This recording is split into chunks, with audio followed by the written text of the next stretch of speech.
कैसे हैं आप सब लोग। तो दोस्तों आज की वीडियो रहने वाली है साइकोलॉजी फॉर मैनेजर सब्जेक्ट के ऊपर।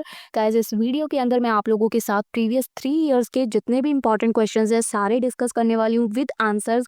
और आपके लिए ये वीडियो बहुत वैल्यूएबल रहने वाली है, यानी कि इस वीडियो को देखने के बाद आपके यूनिट 1 के जितने भी टॉपिक्स इंपॉर्टेंट है सारे के सारे कवर अप हो जाएंगे। तो प्लीज़ इस वीडियो को ध्यान से सुनिएगा। ये वीडियो जो है वो रहने वाली है बीकॉम फर्स्ट सेम और बीबीए थर्ड सेम वालों के लिए। बीबीए थर्ड सेम में न्यूली ऐड हुई है, न्यू एजुकेशन पॉलिसी के अकॉर्डिंग इस वीडियो को या कह सकते हैं इस सब्जेक्ट को ऐड ऑन किया गया है। तो इस वीडियो के अंदर basically unit 1 from the previous 3 years important questions आपके साथ डिस्कस किए जाएंगे। तो गाइज अगर आज आप हमारे चैनल पर पहली बार विजिट कर रहे हैं, पहले तो चैनल को कर लीजिए सब्सक्राइब, क्योंकि बहुत इंपॉर्टेंट वीडियो रहने वाली है। सारे इंपॉर्टेंट टॉपिक्स आपके साथ कवर किए जाएंगे। और जैसे कि मैंने आपको बताया कि सिर्फ यूनिट 1 इस वीडियो के अंदर कवर अप होगा, यानी कि इसके बाद जो यूनिट 2 की वीडियो है वो आपको, अगर आपको ये वीडियो पसंद आए तो आफ्टर दैट जाके आप लोग हमारे चैनल पर एक बिल्कुल छोटा सा प्रोसेस है जिसको कंप्लीट कर सकते हैं। आफ्टर दैट आप लोग यूनिट 2 की वीडियो इजीली देख पाएंगे। ज्वाइनिंग का ऑप्शन होगा, आप ज्वाइन कर लीजिए। आपको सारे क्लासेस के लेक्चर्स आपके एक ही बार में ज्वाइन हो जाएंगे हमारा चैनल ज्वाइन करते ही।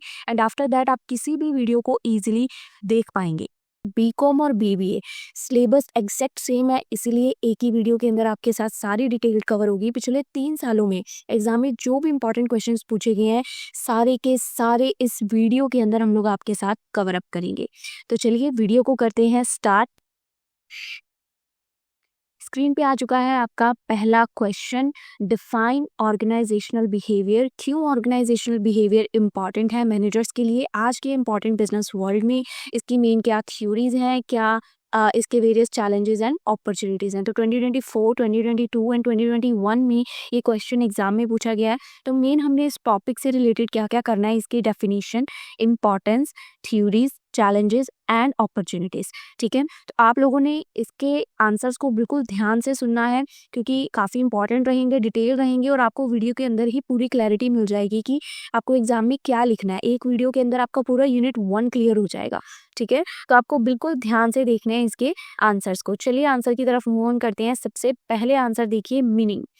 ऑर्गेनाइजेशनल बिहेवियर क्या होता है? Organisational behaviour means the study of people at work, कि लोगों को स्टडी करना कि काम की जगह पे लोग कैसे बिहेव करते हैं। ये हमें बताता है कि लोग कैसे सोचते हैं, कैसे फील करते हैं, कैसे एक ऑर्गेनाइजेशन के अंदर एक्ट करते हैं। इसके अंदर स्टडीज इन्वॉल्व होती हैं। स्टडी ये इंडिविजुअल बिहेवियर को स्टडी करता है, जैसे कि इंडिविजुअल को क्या मोटिवेट करता है, क्या उसकी पर्सनैलिटी है, या ग्रुप के बिहेवियर को देखता है कि एक सिंगल पर्सन कैसे अपनी टीम के साथ वर्क करता है, कैसे उनके साथ कम्युनिकेट करता है, या ऑर्गेनाइजेशन में रह के वो लोग कैसे बिहेव करते हैं। ठीक है, इंडिविजुअल के बिहेवियर को डिफरेंट डिफरेंट फैक्टर से देखने की ये कोशिश करता है कि हर इंडिविजुअल डिफरेंट डिफरेंट सिचुएशन में कैसे बिहेव करता है। ठीक है, तो इसकी एग्जांपल देखते हैं। अगर एक टीम हैप्पीली वर्क कर रही है और अपना काम अच्छे से फिनिश कर रही है और उसी जगह दूसरी टीम है जो एक दूसरे से सिर्फ लड़ झगड़ रही है, तो ऑर्गेनाइजेशनल बिहेवियर हमें हेल्प करेगा ये फाइंड आउट करने में कि क्या रीज़न है इनकी लड़ाई करने का, या एक बंदा जल्दी अपना काम कंप्लीट कर रहा है या एक बंदा लड़ रहा है, तो इसके पीछे क्या रीजन हो सकते हैं। तो इसी के साथ हम लोग ऑर्गेनाइजेशनल बिहेवियर की हेल्प से इसका सोल्यूशन फाइंड आउट कर पाएंगे। अगर सिंपल डेफिनेशन देखें तो ऑर्गेनाइजेशनल बिहेवियर स्टडी करता है ह्यूमन के बिहेवियर को किसी भी ऑर्गेनाइजेशन के अंदर, और ये interaction between people and the organisation itself, ये इंट्रैक्ट करता है ऑर्गेनाइजेशंस और लोगों के साथ और देखता है कि क्यों इंडिविजुअल्स या ग्रुप ऑफ पीपल्स किस तरीके से बिहेव कर रहे हैं। ठीक है, ये उन चीज़ों को चेक करता है कि क्यों कोई बंदा ऐसे बिहेव करेगा। अब बात करते हैं कि इंपॉर्टेंस क्या आती है एक मैनेजर के लिए, ऑर्गेनाइजेशनल बिहेवियर को समझना क्यों ज़रूरी है, इसकी क्या इंपॉर्टेंस है। तो चलिए बढ़ते हैं पहले पॉइंट की तरफ। सबसे पहली इंपॉर्टेंस मैनेजर को क्या होती है कि अगर मैनेजर ऑर्गेनाइजेशनल बिहेवियर को समझ लेता है तो वो अपने एम्प्लॉयज़ को और अच्छे से समझ पाएगा। Understand employees better. हर बंदा डिफरेंट होता है, कुछ को अप्रिसिएशन की ज़रूरत होती है और कुछ चाहते हैं कि हमें प्रमोशन दिया जाए, कुछ चाहते हैं कि हमें फ्लेक्सिबल टाइमिंग मिले। हर बंदे की मोटिवेशन अलग अलग होती है। किसी को पैसों से मोटिवेशन मिलती है तो कोई कहता है कि मुझे फ्लेक्सिबल वर्किंग आवर्स चाहिए। तो ऑर्गेनाइजेशनल बिहेवियर मदद करेगी मैनेजर की कि वो समझ पाएँ कि उसके एम्प्लॉइज़ क्या चाहते हैं, वो कैसे बिहेव करते हैं। जब एक मैनेजर समझता है कि कैसे लोग बिहेव करते हैं, तो वो उनको और अच्छे से मैनेज कर पाएगा, क्योंकि आप अपने एम्प्लॉइज़ को अच्छे से समझ पा रहे हो, ठीक है? अब बात करते हैं सेकंड पॉइंट की। सेकंड इंपॉर्टेंस क्या होगी? आपकी प्रोडक्टिविटी इंक्रीज़ होगी। जब एक मैनेजर ऑर्गेनाइजेशनल बिहेवियर का यूज़ करेगा अपने एम्प्लॉइज़ को मोटिवेट या सपोर्ट करने के लिए, तो डेफिनिटली उनकी वर्क की स्पीड बढ़ेगी, उनकी काम करने की क्वालिटी और इम्प्रूव होगी। फॉर एग्जांपल, जैसे हम लोग उनको बोनसेस दे रहे हैं या उनको रिवॉर्ड दे रहे हैं कि आप अच्छे से हार्ड वर्क कर रहे हो, तो उनके एफर्ट्स को बूस्ट करने के लिए या उनको एप्रिसिएट करने के लिए हम लोग उनको बोनसेस दे रहे हैं, ताकि उनको गुड फील हो। इससे क्या होगा, उनको लगेगा कि हम कंपनी के साथ अटैच्ड हैं और उनकी प्रोडक्टिविटी और बढ़ेगी, वो और अच्छे से काम करेंगे। नेक्स्ट पॉइंट क्या है कि उनकी कम्युनिकेशन इंप्रूव होगी। क्लियर कम्युनिकेशन बहुत इंपॉर्टेंट है किसी भी ऑर्गेनाइजेशन के अंदर।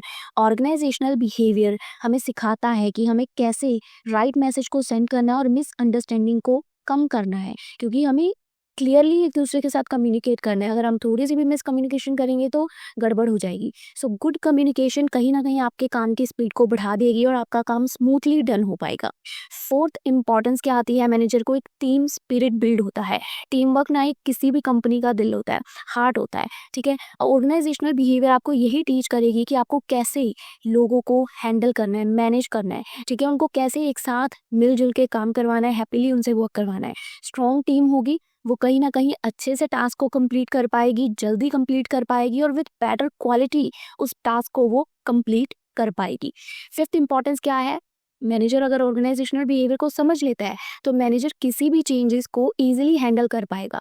बिजनेस वर्ल्ड में चेंज आना बहुत कॉमन है। कभी न्यू टेक्नोलॉजी आ जाती है तो कभी न्यू रूल्स आ जाते हैं। तो ऑर्गेनाइजेशनल बिहेवियर हेल्प करता है मैनेजर्स की कि वो प्रिपेयर कर पाए एम्प्लॉयज़ को इन चेंजेस के लिए, ताकि वो इन चेंजेस को एक्सेप्ट करने से रेजिस्ट ना करें, यानी कि मना ना करें, ठीक है? इससे क्या होगा, जो भी चेंजेस आएंगे वो ईजिली स्मूथली कंपनी के ऊपर अप्लाई हो जाएंगे।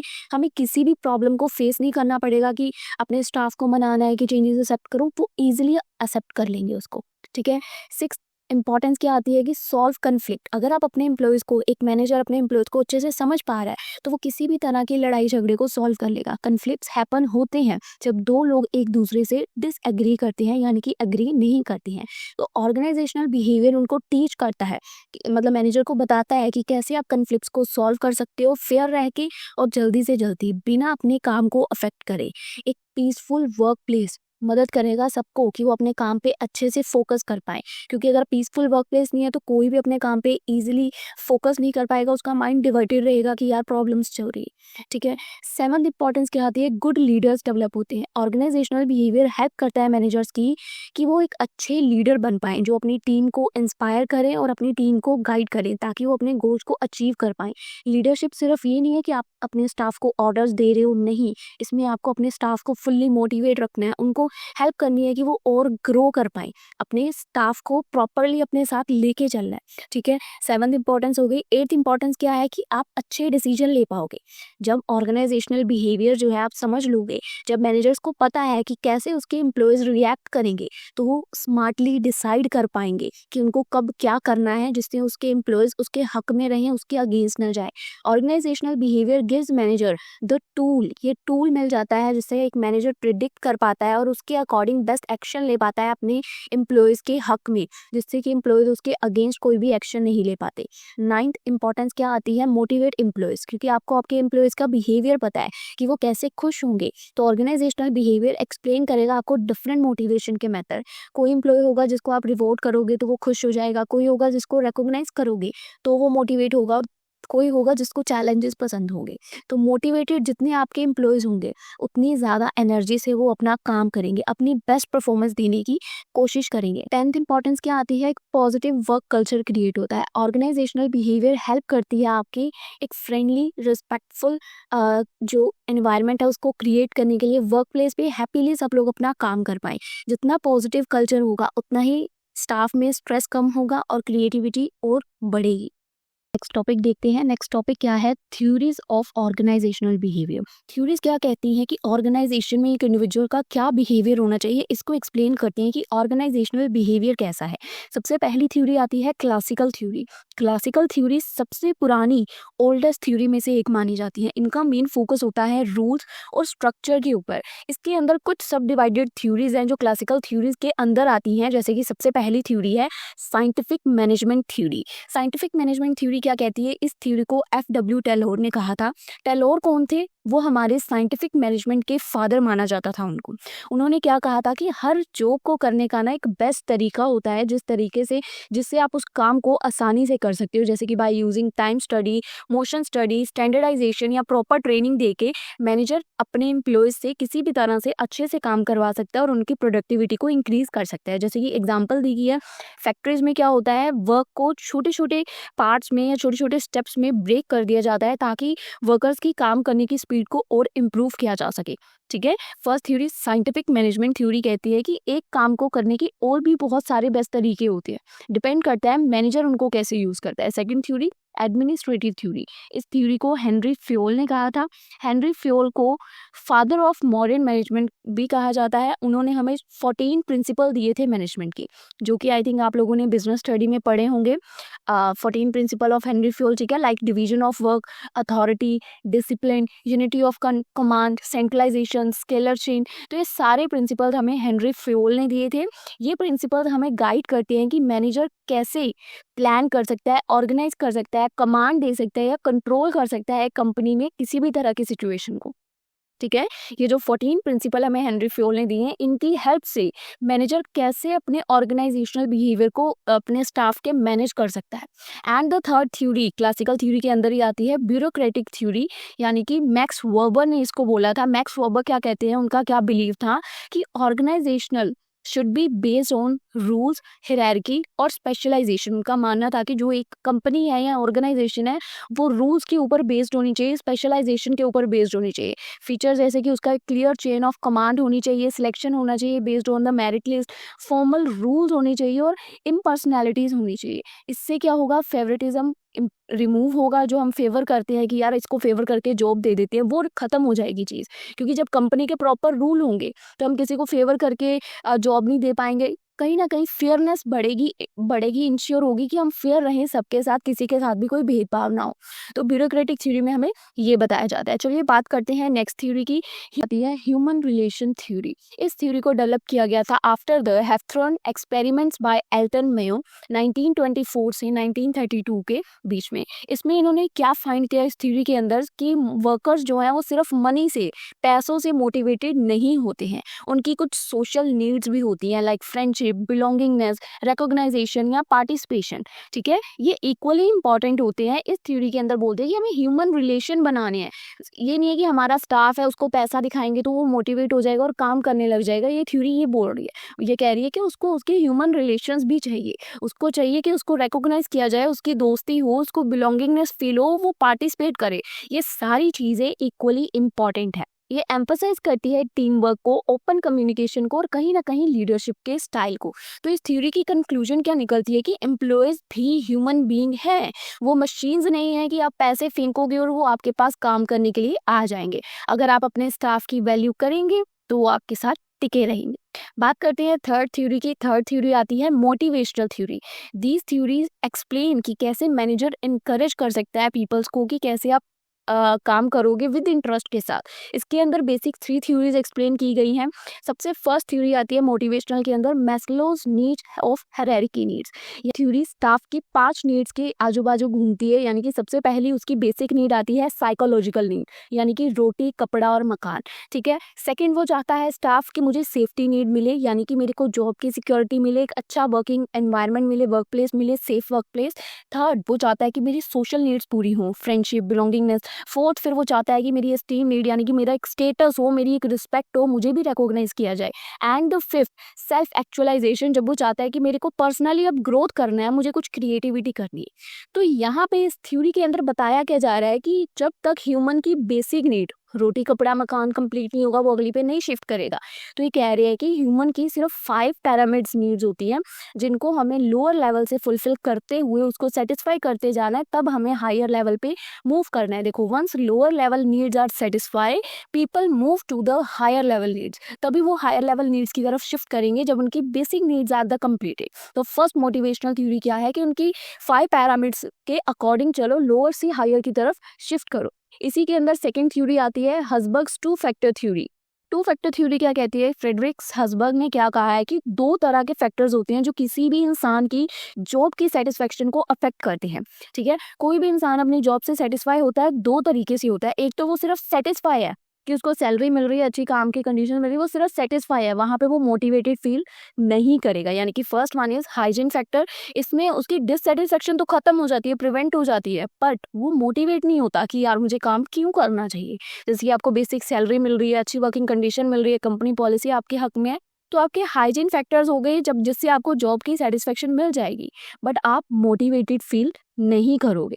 ठीक है, सेकंड वन इज मोटिवेटर, जिसमें आपको इंस्पायर किया जाता है, आपको रिकग्नाइज किया जाता है, अचीवमेंट्स दी जाती हैं, ग्रोथ की अपॉर्चुनिटीज दी जाती है, तो यहाँ पे आप मोटिवेटेड फील करोगे। तो ये 2 फैक्टर्स हैं मेनली जो किसी भी एम्प्लॉय की जॉब की सेटिस्फेक्शन को अफेक्ट डालती हैं। एग्जाम्पल, अगर आपके हाइजीन फैक्टर कंप्लीटेड नहीं, आपको सैलरी नहीं मिल रही है, तो आप हमेशा कंप्लेन करते रहोगे, यार मेरी बेसिक नीड्स ही नहीं फुलफिल हो रही है। ठीक है, और यहीं पे अगर आपसे कोई अच्छा काम, आपसे क्रिएटिविटी करानी है, तो आपको हार्ड वर्क करवाने के लिए आपको रिकॉग्नाइज किया जाएगा, प्रमोशन दिया जाएगा, ताकि आप मोटिवेटेड फील करो और आप अच्छे से वर्क कर पाओ। I hope Herzberg 2 factor theory clear है। थर्ड आती है McGregor theory X and theory Y. That is a very interesting theory. इसमें डोगलस एमसी ग्रोरे ने एक्सप्लेन किया है 2 तरीकों को, कि 2 तरीके क्या हैं जिन नज़रियों से मैनेजर अपने एम्प्लॉयज़ को देखता है। मैनेजर 2 तरीके से देखता है, जैसे कि थ्योरी एक्स का मैनेजर क्या बिलीव करता है कि जो मेरे एम्प्लॉयज़ है ना, वो बहुत ज़्यादा आलसी हैं, वो काम करने को अवॉइड करते हैं, उनको ना एक स्ट्रिक्ट रूल वाला बंदा चाहिए जो उनको पनिशमेंट दे, उनके सिर पे खड़ा रहे, तभी वो वर्क करेंगे। और थ्योरी वाई का मैनेजर क्या बिलीव करता है? थ्योरी वाई का मैनेजर बिलीव करता है कि भाई एम्प्लॉयज़ ना अपने काम को एंजॉय करते हैं, वो सेल्फ मोटिवेटेड है और वो खुद ही अपने काम के लिए रिस्पॉन्सिबल है, हमें 24 घंटे उनके ऊपर खड़े रहने की ज़रूरत नहीं है। तो एग्जाम्पल देखिए, जैसे कि थ्योरी एक्स का मैनेजर अपने एम्प्लॉयज़ को हमेशा पास खड़े होकर देखता रहेगा, उनको ऑर्डर्स देता रहेगा, और थ्योरी वाई का मैनेजर उनको फ्रीडम देता है, उन पे ट्रस्ट करता है। तो जो आजकल मॉडर्न कंपनीज है वो तो मोस्टली थ्योरी वाई का ही यूज़ करती हैं, उनको वो अच्छी लगती है। तो मोटिवेशन की हमने 3 थ्योरीज देखी हैं, मैस्लो नीड्स, हसबर्ग और एमसी रोजरे थ्योरी। अब बात करते हैं फोर्थ थ्योरी। ठीक है, जो हमने मोटिवेशनल थ्योरी, उसकी अगली fourth theory of organisational behaviour क्या है? Learning and behavioural theory. These explain कि कैसे बिहेवियर जो है शेप होता है या कैसे बिहेवियर को मॉडिफाई किया जाता है। सबसे पहली थ्योरी आती है लर्निंग एंड बिहेवियर के अंदर स्किनर्स रीइंफोर्समेंट थ्योरी। बिहेवियर जो है उसको कंट्रोल किया जा सकता है बाय रिवॉर्ड देके या पनिशमेंट देके। अगर पॉजिटिव रीइंफोर्समेंट होती है, जैसे कि हम उनको पॉजिटिवली रिवॉर्ड देते हैं, उनको इनकरेज करते हैं, डेफिनेटली उनका बिहेवियर अच्छा होगा। बट अगर हम उनको नेगेटिव रीइंफोर्समेंट करते हैं, जैसे कि रिमूविंग एन अनप्लेजेंट फैक्टर, या जो भी उनका बिहेवियर अक्कर हो रहा है उसकी वजह से, या प्रॉब्लम क्रिएट हो रही है, तो उस चीज़ को हम रिमूव कर रहे हैं, तो यहाँ पे उनका जो रिएक्शन है वो नेगेटिव आएगा। उनको पनिशमेंट दे रहे हैं, तो पनिशमेंट कहीं ना कहीं डिस्करेज करेगी बैड बिहेवियर को, और एक्सटिंक्शन कहीं ना कहीं इग्नोर करेगी behaviour, so that it disappear. Ignore करेगी बिहेवियर को, इग्नोरिंग बिहेवियर, ठीक है, ताकि उसको डिसअपेयर किया जा सके। तो स्किनर्स रीइंफोर्समेंट थ्योरी है कि अगर वो पॉजिटिव रीइंफोर्समेंट कर रहे हैं तो आप उनको रिवॉर्ड दीजिए, अगर नेगेटिव कर रहे हैं then you have to punish them. ठीक है, जो भी चीज़ उनके लिए उनको अच्छा लग रहा है उस चीज़ को ही रिमूव कर दीजिए, रिमूविंग अनप्लेजेंट फैक्टर। ठीक है, ताकि उनका बिहेवियर सही हो सके, उनको पनिशमेंट दीजिए। ठीक है, सेकंड सोशल लर्निंग थ्योरी, यानी कि पीपल सीखते हैं दूसरों को ऑब्जर्व करके, अपने रोल मॉडल्स को देख के, या जैसा भी इन्वायरमेंट होता है उसके अकॉर्डिंग वो चीज़ों को सीखते हैं। तो एग्जाम्पल, जैसे कि अगर कोई एम्प्लॉय है तो वो डेफिनेटली अपने मैनेजर के बिहेवियर को कॉपी करेगा। अगर उसका मैनेजर रूड है तो उसी से वो सीखेगा। अगर उसका मैनेजर पोलाइट है तो वो भी अपने सारे कोवर्कर्स के साथ पोलाइटली बात करेगा। ठीक है, उसके बाद देखिए फिफ्थ थ्योरी क्या है? कॉन्टिंजेंसी थ्योरी। ये थ्योरी क्या कहती है कि कोई भी single style of management work नहीं करेगा मैनेजमेंट की किसी भी सिचुएशन में, यानी कि एक थ्योरी वर्क नहीं करेगी। डिपेंड करेगा कि क्या अप्रोच है, क्या मेथड है, उसके अकॉर्डिंग आप टेक्नोलॉजी, साइज ऑफ ऑर्गेनाइजेशन, उसके अकॉर्डिंग आप उसको यूज़ करोगे थ्योरी को। ठीक है जी, उसके बाद ऑर्गेनाइजेशनल बिहेवियर को जानने में आपको क्या क्या चैलेंजेस फेस करने पड़ते हैं। चैलेंजेस क्या क्या आते हैं? सबसे पहला ग्लोबलाइजेशन। कंपनीज डेफिनेटली आज के टाइम पे बहुत सारी कंट्रीज के साथ वर्क करती हैं, तो मैनेजर्स को डिफरेंट लैंग्वेजेस वाले स्टाफ को हैंडल करना होता है, डिफरेंट कल्चर्स के स्टाफ होते हैं, डिफरेंट डिफरेंट सबकी हैबिट्स होती हैं। हर इंसान दूसरे इंसान से अलग होता है। तो इन द यूएसए मीटिंग्स जो होती हैं, in the direct in Japan they are more formal. तो ग्लोबलाइजेशन ये क्या है कि पहला चैलेंज आता है कि आपको ग्लोबल लेवल पे सब कुछ हैंडल करना पड़ता है। मीटिंग कहीं भी हो सकती है, कहीं का भी स्टाफ हो सकता है, जो कि एक मैनेजर को हैंडल करना पड़ेगा और उसी के ऑर्गेनाइजेशनल बिहेवियर को समझना भी पड़ेगा। That is a different challenge. Second challenge क्या आता है? Workforce diversity. एम्प्लॉयज़ अलग अलग एजेस के होते हैं, अलग अलग जेंडर्स के होते हैं, अलग अलग रिलीजन्स, अलग अलग बैकग्राउंड्स के होते हैं। तो मैनेजर को सबको इक्वल, इंक्लूडेड और रिस्पेक्टेड फील करवाना बहुत ज़रूरी होता है। ये भी एक बहुत बड़ा चैलेंज आता है मैनेजर के सामने। ठीक है। थर्ड चैलेंज क्या आता है कि टेक्नोलॉजिकल चीज़। कई बार होता है टेक्नोलॉजी चेंजेस होते हैं, न्यू मशीन्स आ जाती हैं, सॉफ्टवेयर आ जाते हैं या एआई आ जाता है। तो मैनेजर को अपने एम्प्लॉयज़ को ट्रेन करना ताकि वो ईजिली किसी भी तरह के चेंजेस को अडेप्ट कर पाएँ, उनको किसी भी तरह के चेंजेस से आने से डर ना लगे कि हाँ, हमारी जॉब ना चली जाए। ठीक है। फोर्थ चैलेंज एथिकल इश्यूज़ आते हैं। कॉम्पिटिटिव मार्केट में बहुत प्रेशर होता है चीट होने का या कुछ बातों के हाइड रखने का। तो मैनेजर ये इंश्योर करता है कि ऑनेस्टी रहे पूरी तरह से काम में, फेयरनेस रहे, किसी भी तरह की धोखाधड़ी ना हो, एथिक्स को फॉलो किया जाए किसी भी काम को करते हुए। ठीक है। फिफ्थ चैलेंज क्या आता है? Employee stress. जितनी लंबे समय तक हम लोग अपने एम्प्लॉय से काम करवाएंगे, लॉन्ग आवर्स, हाई टारगेट्स देंगे, डेडलाइंस देंगे, इससे क्या होगा? उनका स्ट्रेस बढ़ेगा। तो मैनेजर्स को ऐसे तरीके फाइंड आउट करने हैं जिससे वर्कलोड का प्रेशर कम हो उनके स्टाफ पे, एम्प्लॉयज़ के स्टाफ के स्ट्रेस को रिलीव करना है, कम करना है। तो ये मैनेजर के लिए एक बहुत बड़ा चैलेंज है कि आपका स्टाफ हैप्पी रहे। ठीक है।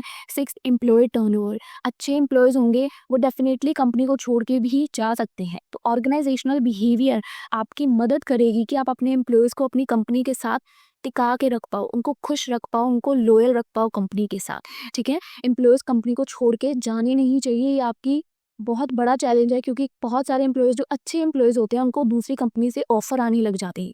तो ये आपके लिए बहुत बड़ा एक मैनेजर के लिए चैलेंज आ जाता है कि एम्प्लॉय हमारी कंपनी में खुश हो और वो हमारी कंपनी को छोड़ के ना जाए। एंड द सेवन चैलेंज क्या आता है? Remote work. बहुत सारे वो लोग हैं जो चाहते हैं कि हमें वर्क फ्रॉम होम करना है।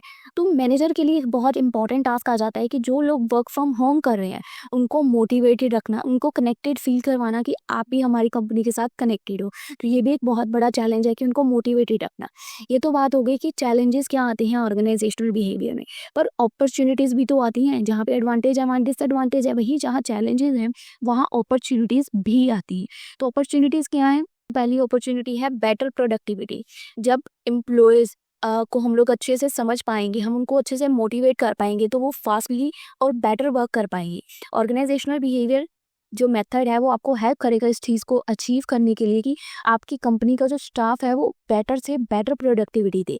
ठीक है। ये आपके लिए एक अपॉर्चुनिटी है क्योंकि आप अपने एम्प्लॉयज़ की रग रग से वाकिफ हो। सेकंड, इनोवेशन हो पाएगी। जितना आपका स्टाफ हैप्पी होगा, कॉन्फिडेंट होगा, वो आपको क्रिएटिव उतने ही आइडियाज़ देगा, वो उतने ही मतलब अपने माइंड का यूज़ करेगा। तो ऑर्गेनाइजेशनल बिहेवियर कहीं ना कहीं एक ऐसा इन्वायरमेंट क्रिएट कर देता है जहाँ पे हम लोग न्यू आइडियाज़ को वेलकम करते हैं। लोग स्टाफ अपनी क्रिएटिविटी दिखाने की कोशिश करता है, अपने आप को क्रिएटिव मतलब अपने से आइडियाज़ लेके आता है और मैनेजर से बात करते हैं कि ये आइडिया है, ऐसे कर सकते हैं। ठीक है। थर्ड अपॉर्चुनिटी क्या है? हायर जॉब सेटिस्फेक्शन होती है। एम्प्लॉयज़ अपने काम को एंजॉय करते हैं, वो उसी जगह पे ज़्यादा समय तक टिके रहते हैं, अच्छे से काम करते हैं क्योंकि वो उस काम से सेटिस्फाई होते हैं, अच्छे से वर्क परफॉर्म कर पाते हैं। फोर्थ अपॉर्चुनिटी क्या है? स्ट्रॉन्ग लीडरशिप क्रिएट होती है। ऑर्गेनाइजेशनल बिहेवियर हेल्प करता है डेवलप करने में एक अच्छे लीडर को, जो कि अपने स्टाफ को इंस्पायर करता है और अपनी टीम को गाइड करता है कि आप अच्छे से कैसे वर्क कर सकते हो।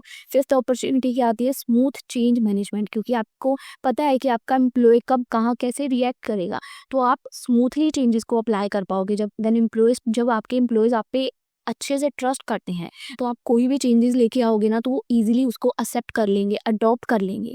ठीक है। तो ऑर्गेनाइजेशनल बिहेवियर, क्योंकि आप उनके बिहेवियर को समझ रहे हो, आप खुद उनसे पर्सनली अटैच्ड हो, कहीं ना कहीं इससे क्या होगा? एक ट्रस्ट बिल्ड होगा जिससे आपका स्टाफ आपके ऊपर प्रॉपरली ट्रस्ट कर पाएगा। सिक्स अपॉर्चुनिटी क्या आती है, टीम बॉन्डिंग क्रिएट होती है। ऑर्गेनाइजेशनल बिहेवियर एक्टिविटीज़ कहीं ना कहीं इंप्रूव करती हैं रिलेशनशिप्स को, टीम वर्क को, ठीक है। सेवंथ अपॉर्चुनिटी क्या है, एम्प्लॉयज़ की ग्रोथ होती है। आप उनको ट्रेनिंग देते हो, नई नई चीज़ें सिखाते हो, ग्रोथ होती है उनकी, जिससे क्या होता है कि वो एम्प्लॉयज़ मोटिवेटेड भी रहती हैं और स्किल और नई नई स्किल्स सीखते हैं और मोटिवेटेड फील करते हैं। और इसी के साथ हमारा फर्स्ट क्वेश्चन हो जाता है कंप्लीट।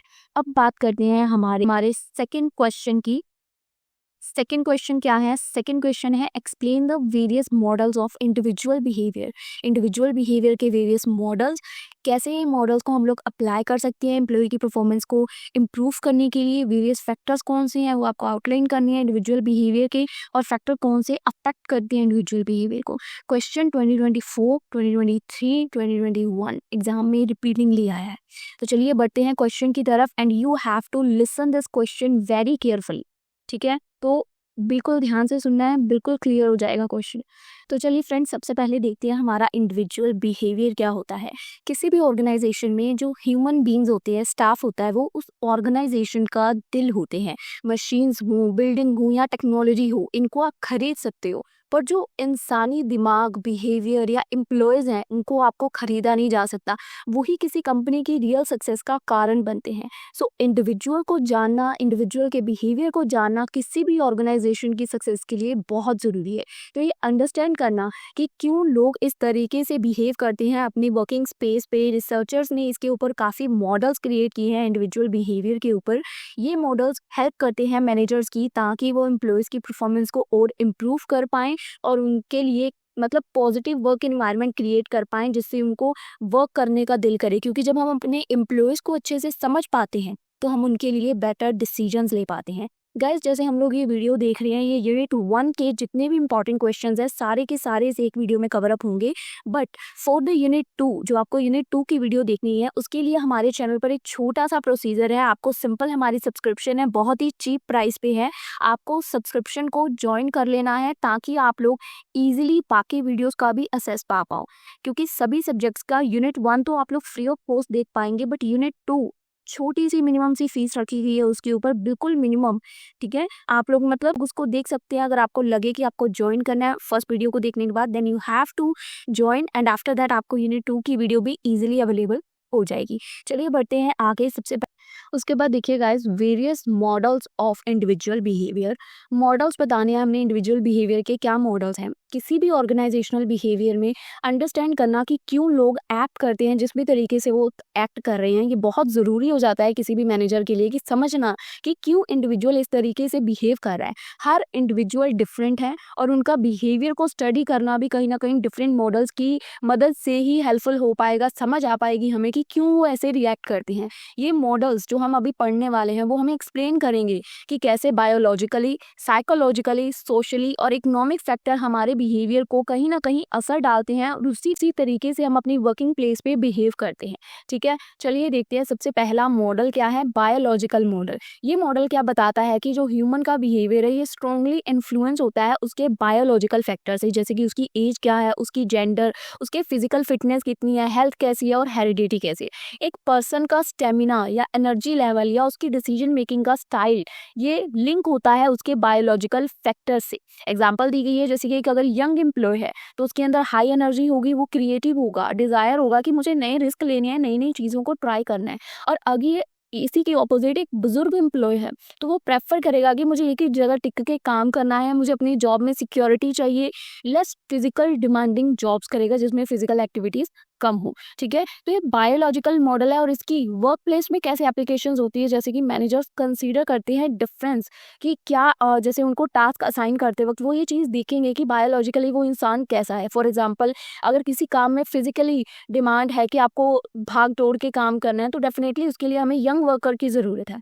और अगर इसी के ऑपोजिट हमें प्लानिंग के लिए या एडवाइजरी के लिए कोई चाहिए, तो हमें उसके लिए एक्सपीरियंस्ड वर्कर की ज़रूरत है, ठीक है। तो हम उसके अकॉर्डिंग मैनेजमेंट को मतलब बायोलॉजिकल मॉडल मॉडल को ध्यान में रखते हुए उनको काम असाइन करेंगे। तो ये फर्स्ट मॉडल है इंडिविजुअल बिहेवियर को समझने के लिए, ठीक है। सेकंड मॉडल आता है साइकोलॉजिकल मॉडल। ये मॉडल एम्फोसिस करता है उनकी मेंटल और इमोशनल फैक्टर को। इसके अंदर एस्पेक्ट्स होते हैं लाइक उस बंदे की पर्सनैलिटी क्या है, कैसा उसका एटीट्यूड है, कितनी जल्दी वो चीज़ों को सीख लेता है, क्या उसका नज़रिया है, क्या उसके वैल्यूज बिलीव्स है, कितना वो इंटेलिजेंट है और कितना वो मोटिवेटेड रहता है।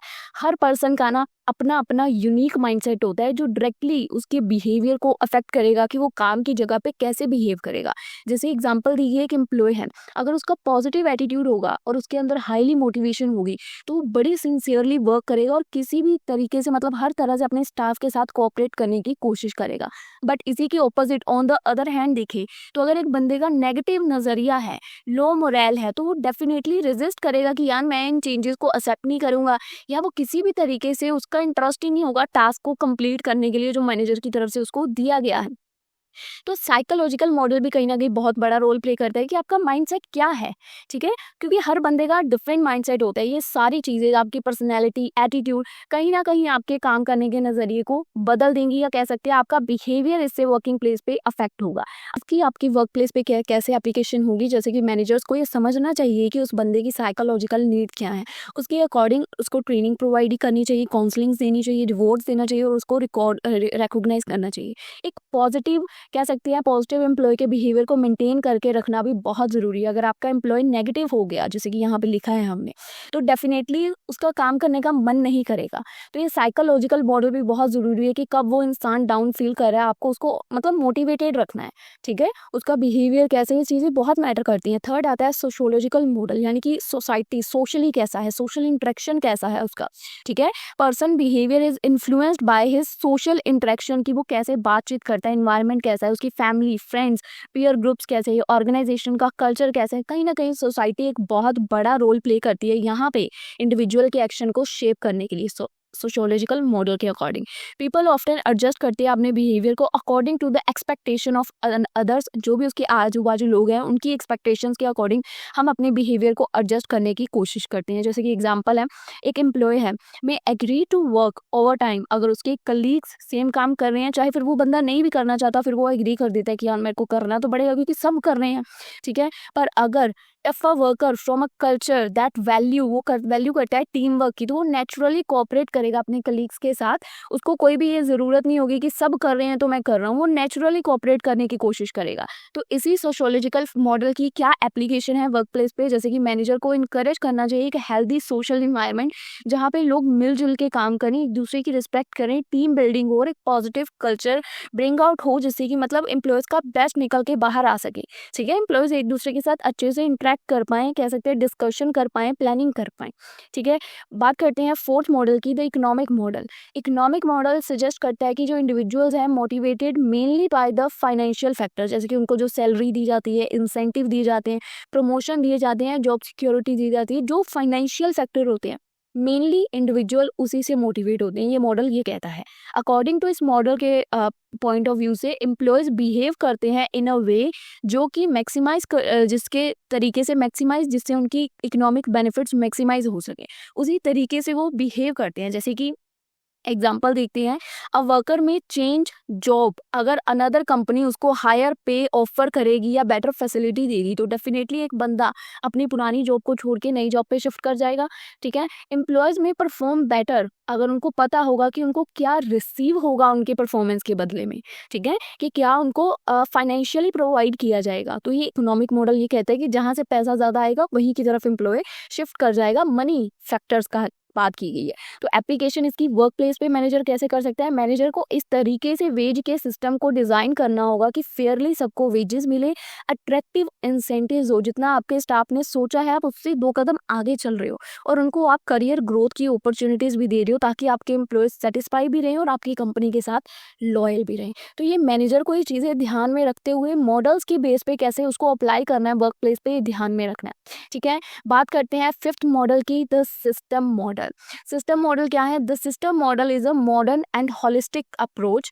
ये जो फोकस करता है, सिर्फ वन फैक्टर के ऊपर फोकस नहीं करता है लाइक बायोलॉजी साइड, इसका एक फैक्टर पे फोकस नहीं है, ये सभी को लेके चलता है, ठीक है। But look at the individual as a whole system, whole system सभी को लेके चलता है। इट कंसीडर कि जो इंडिविजुअल का बिहेवियर है वो अफेक्टेड होता है कॉम्बिनेशन से, लाइक उसके personal goals and values, organisation का स्ट्रक्चर, कल्चर, लीडरशिप का स्टाइल, वर्क इन्वायरमेंट क्या है, सभी मिक्स कह सकते हो एक मिक्स फैक्टर के ऊपर होता है। सिस्टम मॉडल के ऊपर डिपेंड करता है कि बंदा कैसे बिहेव करेगा कंपनी के अंदर, ठीक है। उसको कंपनी के अंदर क्या गोल्स दिए जा रहे हैं, क्या उसका ऑर्गेनाइजेशन का स्ट्रक्चर है, कैसे लीडर्स हैं, कैसा काम का इन्वायरमेंट है।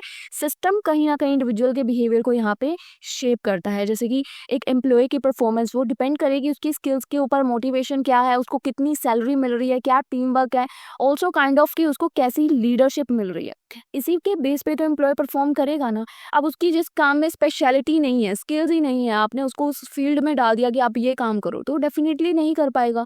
तो उसकी स्किल्स के अकॉर्डिंग उसको जॉब देनी, उसको मोटिवेटेड रखना, अच्छी सैलरी देनी, टीम वर्क करवाना डिपेंड करेगा इसी के ऊपर कि एम्प्लॉय कैसे परफॉर्म करेगा या कैसे रिएक्ट करेगा।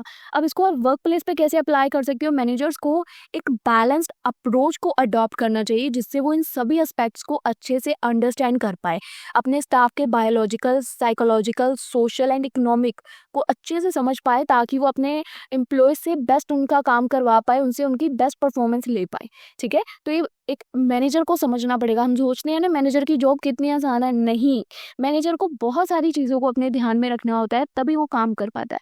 अब तो ये हमने बात की कुछ मॉडल्स की। अब ये मॉडल्स अप्लाई कैसे करने हैं, पहले हमने साथ साथ भी देखा कि वो कैसे एप्लीकेशन कर रहा है, अलग से भी देख लेते हैं application of models of individual behaviour, ताकि आप अपने एम्प्लॉय की परफॉर्मेंस को इम्प्रूव कर पाओ।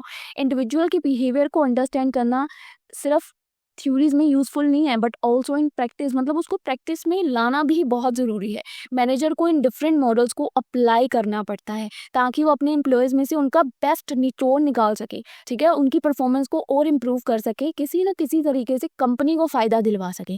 तो अब उन मॉडल्स को, जो हमने पीछे 5 मॉडल्स देखे, उनको अप्लाई कैसे करते हैं? वैसे तो हमने साथ साथ देखा कि कैसे अप्लाई करें, पर यहाँ पे अलग से भी मैंने लिख दिया है कि अगर किसी को लेंथ इंक्रीज करने के लिए इनकी ज़रूरत है तो आप लोग अलग से भी इनको लिख सकते हैं। सबसे फर्स्ट बायोलॉजिकल मॉडल को अप्लाई किया गया है कि मैनेजर को कंसीडर करना चाहिए कि एम्प्लॉय की एज क्या है, हेल्थ क्या है, कैसी फिजिकल एबिलिटी है, किसी भी तरह का टास्क उसको देने से पहले, क्योंकि वर्कलोड उसकी फिजिकल हेल्थ से मैच करना चाहिए, उसकी मेंटल कैपेसिटी से मैच करना चाहिए, तभी वो अच्छे से वर्क कर पाएगा। आप अलग से भी एक्सप्लेन कर सकते हो, बातें वही लिखी हैं जो हमने पीछे मॉडल्स में देखी, उसमें मैंने साथ साथ एप्लीकेशन भी आई थिंक आपको दिखाया है, आपने अगर ध्यान से सुना है, ठीक है। तो अगर आप अलग से एक्सप्लेन करना चाहें तो आप इसका एक अलग टॉपिक बना सकते हैं पेपर में, ताकि लेंथ इंक्रीज हो सके, ठीक है। जैसे यंगर एम्प्लॉयज़ को चैलेंजिंग जॉब देनी और सीनियर एम्प्लॉयज़ को मेंटोरिंग, एडवाइजरिंग, ऐसी जॉब्स देनी। रिजल्ट क्या आएगा? इंश्योर करेगा कि एम्प्लॉयज़ ओवरबर्डन नहीं होंगे और अच्छे से अकॉर्डिंग टू देयर रोल या स्ट्रेंथ के अकॉर्डिंग अच्छे से वर्क कर पाएंगे।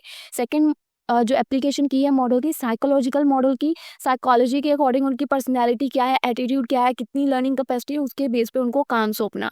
तो ये मैं आपको दिखा रही हूँ, आप लोग आराम से इसको रीड कीजिएगा क्योंकि बेसिक लिखा हुआ है और वही है जो मैंने आपको पीछे समझाया है। सोशोलॉजिकल मॉडल यानी कि उसका टीम वर्क कैसा करना चाहता है, वर्क कल्चर में आपको मतलब इनकरेज करना है टीम वर्क को, उसको बिलोंगिंग फील हो, रिकॉग्नाइज हो, ठीक है। मतलब उसका फ्रेंडली बिहेवियर, टीम वर्क करने की कोशिश करे, ऐसा यहाँ पे मैनेजर को एप्लीकेशन करना है इस मॉडल को, ठीक है। इजीली टीम वर्क इनकरेज हो। फोर्थ, इकोनॉमिक मॉडल, इकोनॉमिक के अकॉर्डिंग जैसे आप उनको इंसेंटिव्स, बोनस देते रहो, उनको अपनी कंपनी में टिका के रखना, ऑफर करना उनको परफॉर्मेंस लिंक बोनसेस की, आपकी जिसकी परफॉर्मेंस अच्छी होगी उसको बोनस मिलेगा, अपॉर्चुनिटीज देनी। तो आप लोग इजीली इन सब पॉइंट्स को रीड आउट कीजिएगा। कोई डिफिकल्टी आए, comment sections are the open, आप लोग मुझे बता सकते हैं। फिफ्थ, सिस्टम मॉडल, जैसा सिस्टम होगा एम्प्लॉय वैसा ही बिहेव करेगा, तो इसके मॉडल को भी आप इजीली अपनी कंपनी में अप्लाई कर सकते हो। इसकी एप्लीकेशन एग्जांपल आराम से आप बता सकते हो, ठीक है। इसके बाद बात करते हैं factor mining individual behaviour in an organisation, कि कौन से फैक्टर डिटरमाइन करते हैं कि एक इंडिविजुअल बिहेवियर अपनी ऑर्गेनाइजेशन में कैसे बिहेव करेगा। फैक्टर्स डिटरमाइन करेंगे, ठीक है। हर इंडिविजुअल जो है वो डिफरेंटली बिहेव करेगा ऑर्गेनाइजेशन के अंदर, क्योंकि ह्यूमन बिहेवियर डिफरेंट होता है डिफरेंट फैक्टर्स की वजह से। ये फैक्टर जो है डिसाइड करेंगे कि एक बंदा कैसे थिंक कर रहा है, कैसे फील कर रहा है और कैसे एक्ट कर रहा है।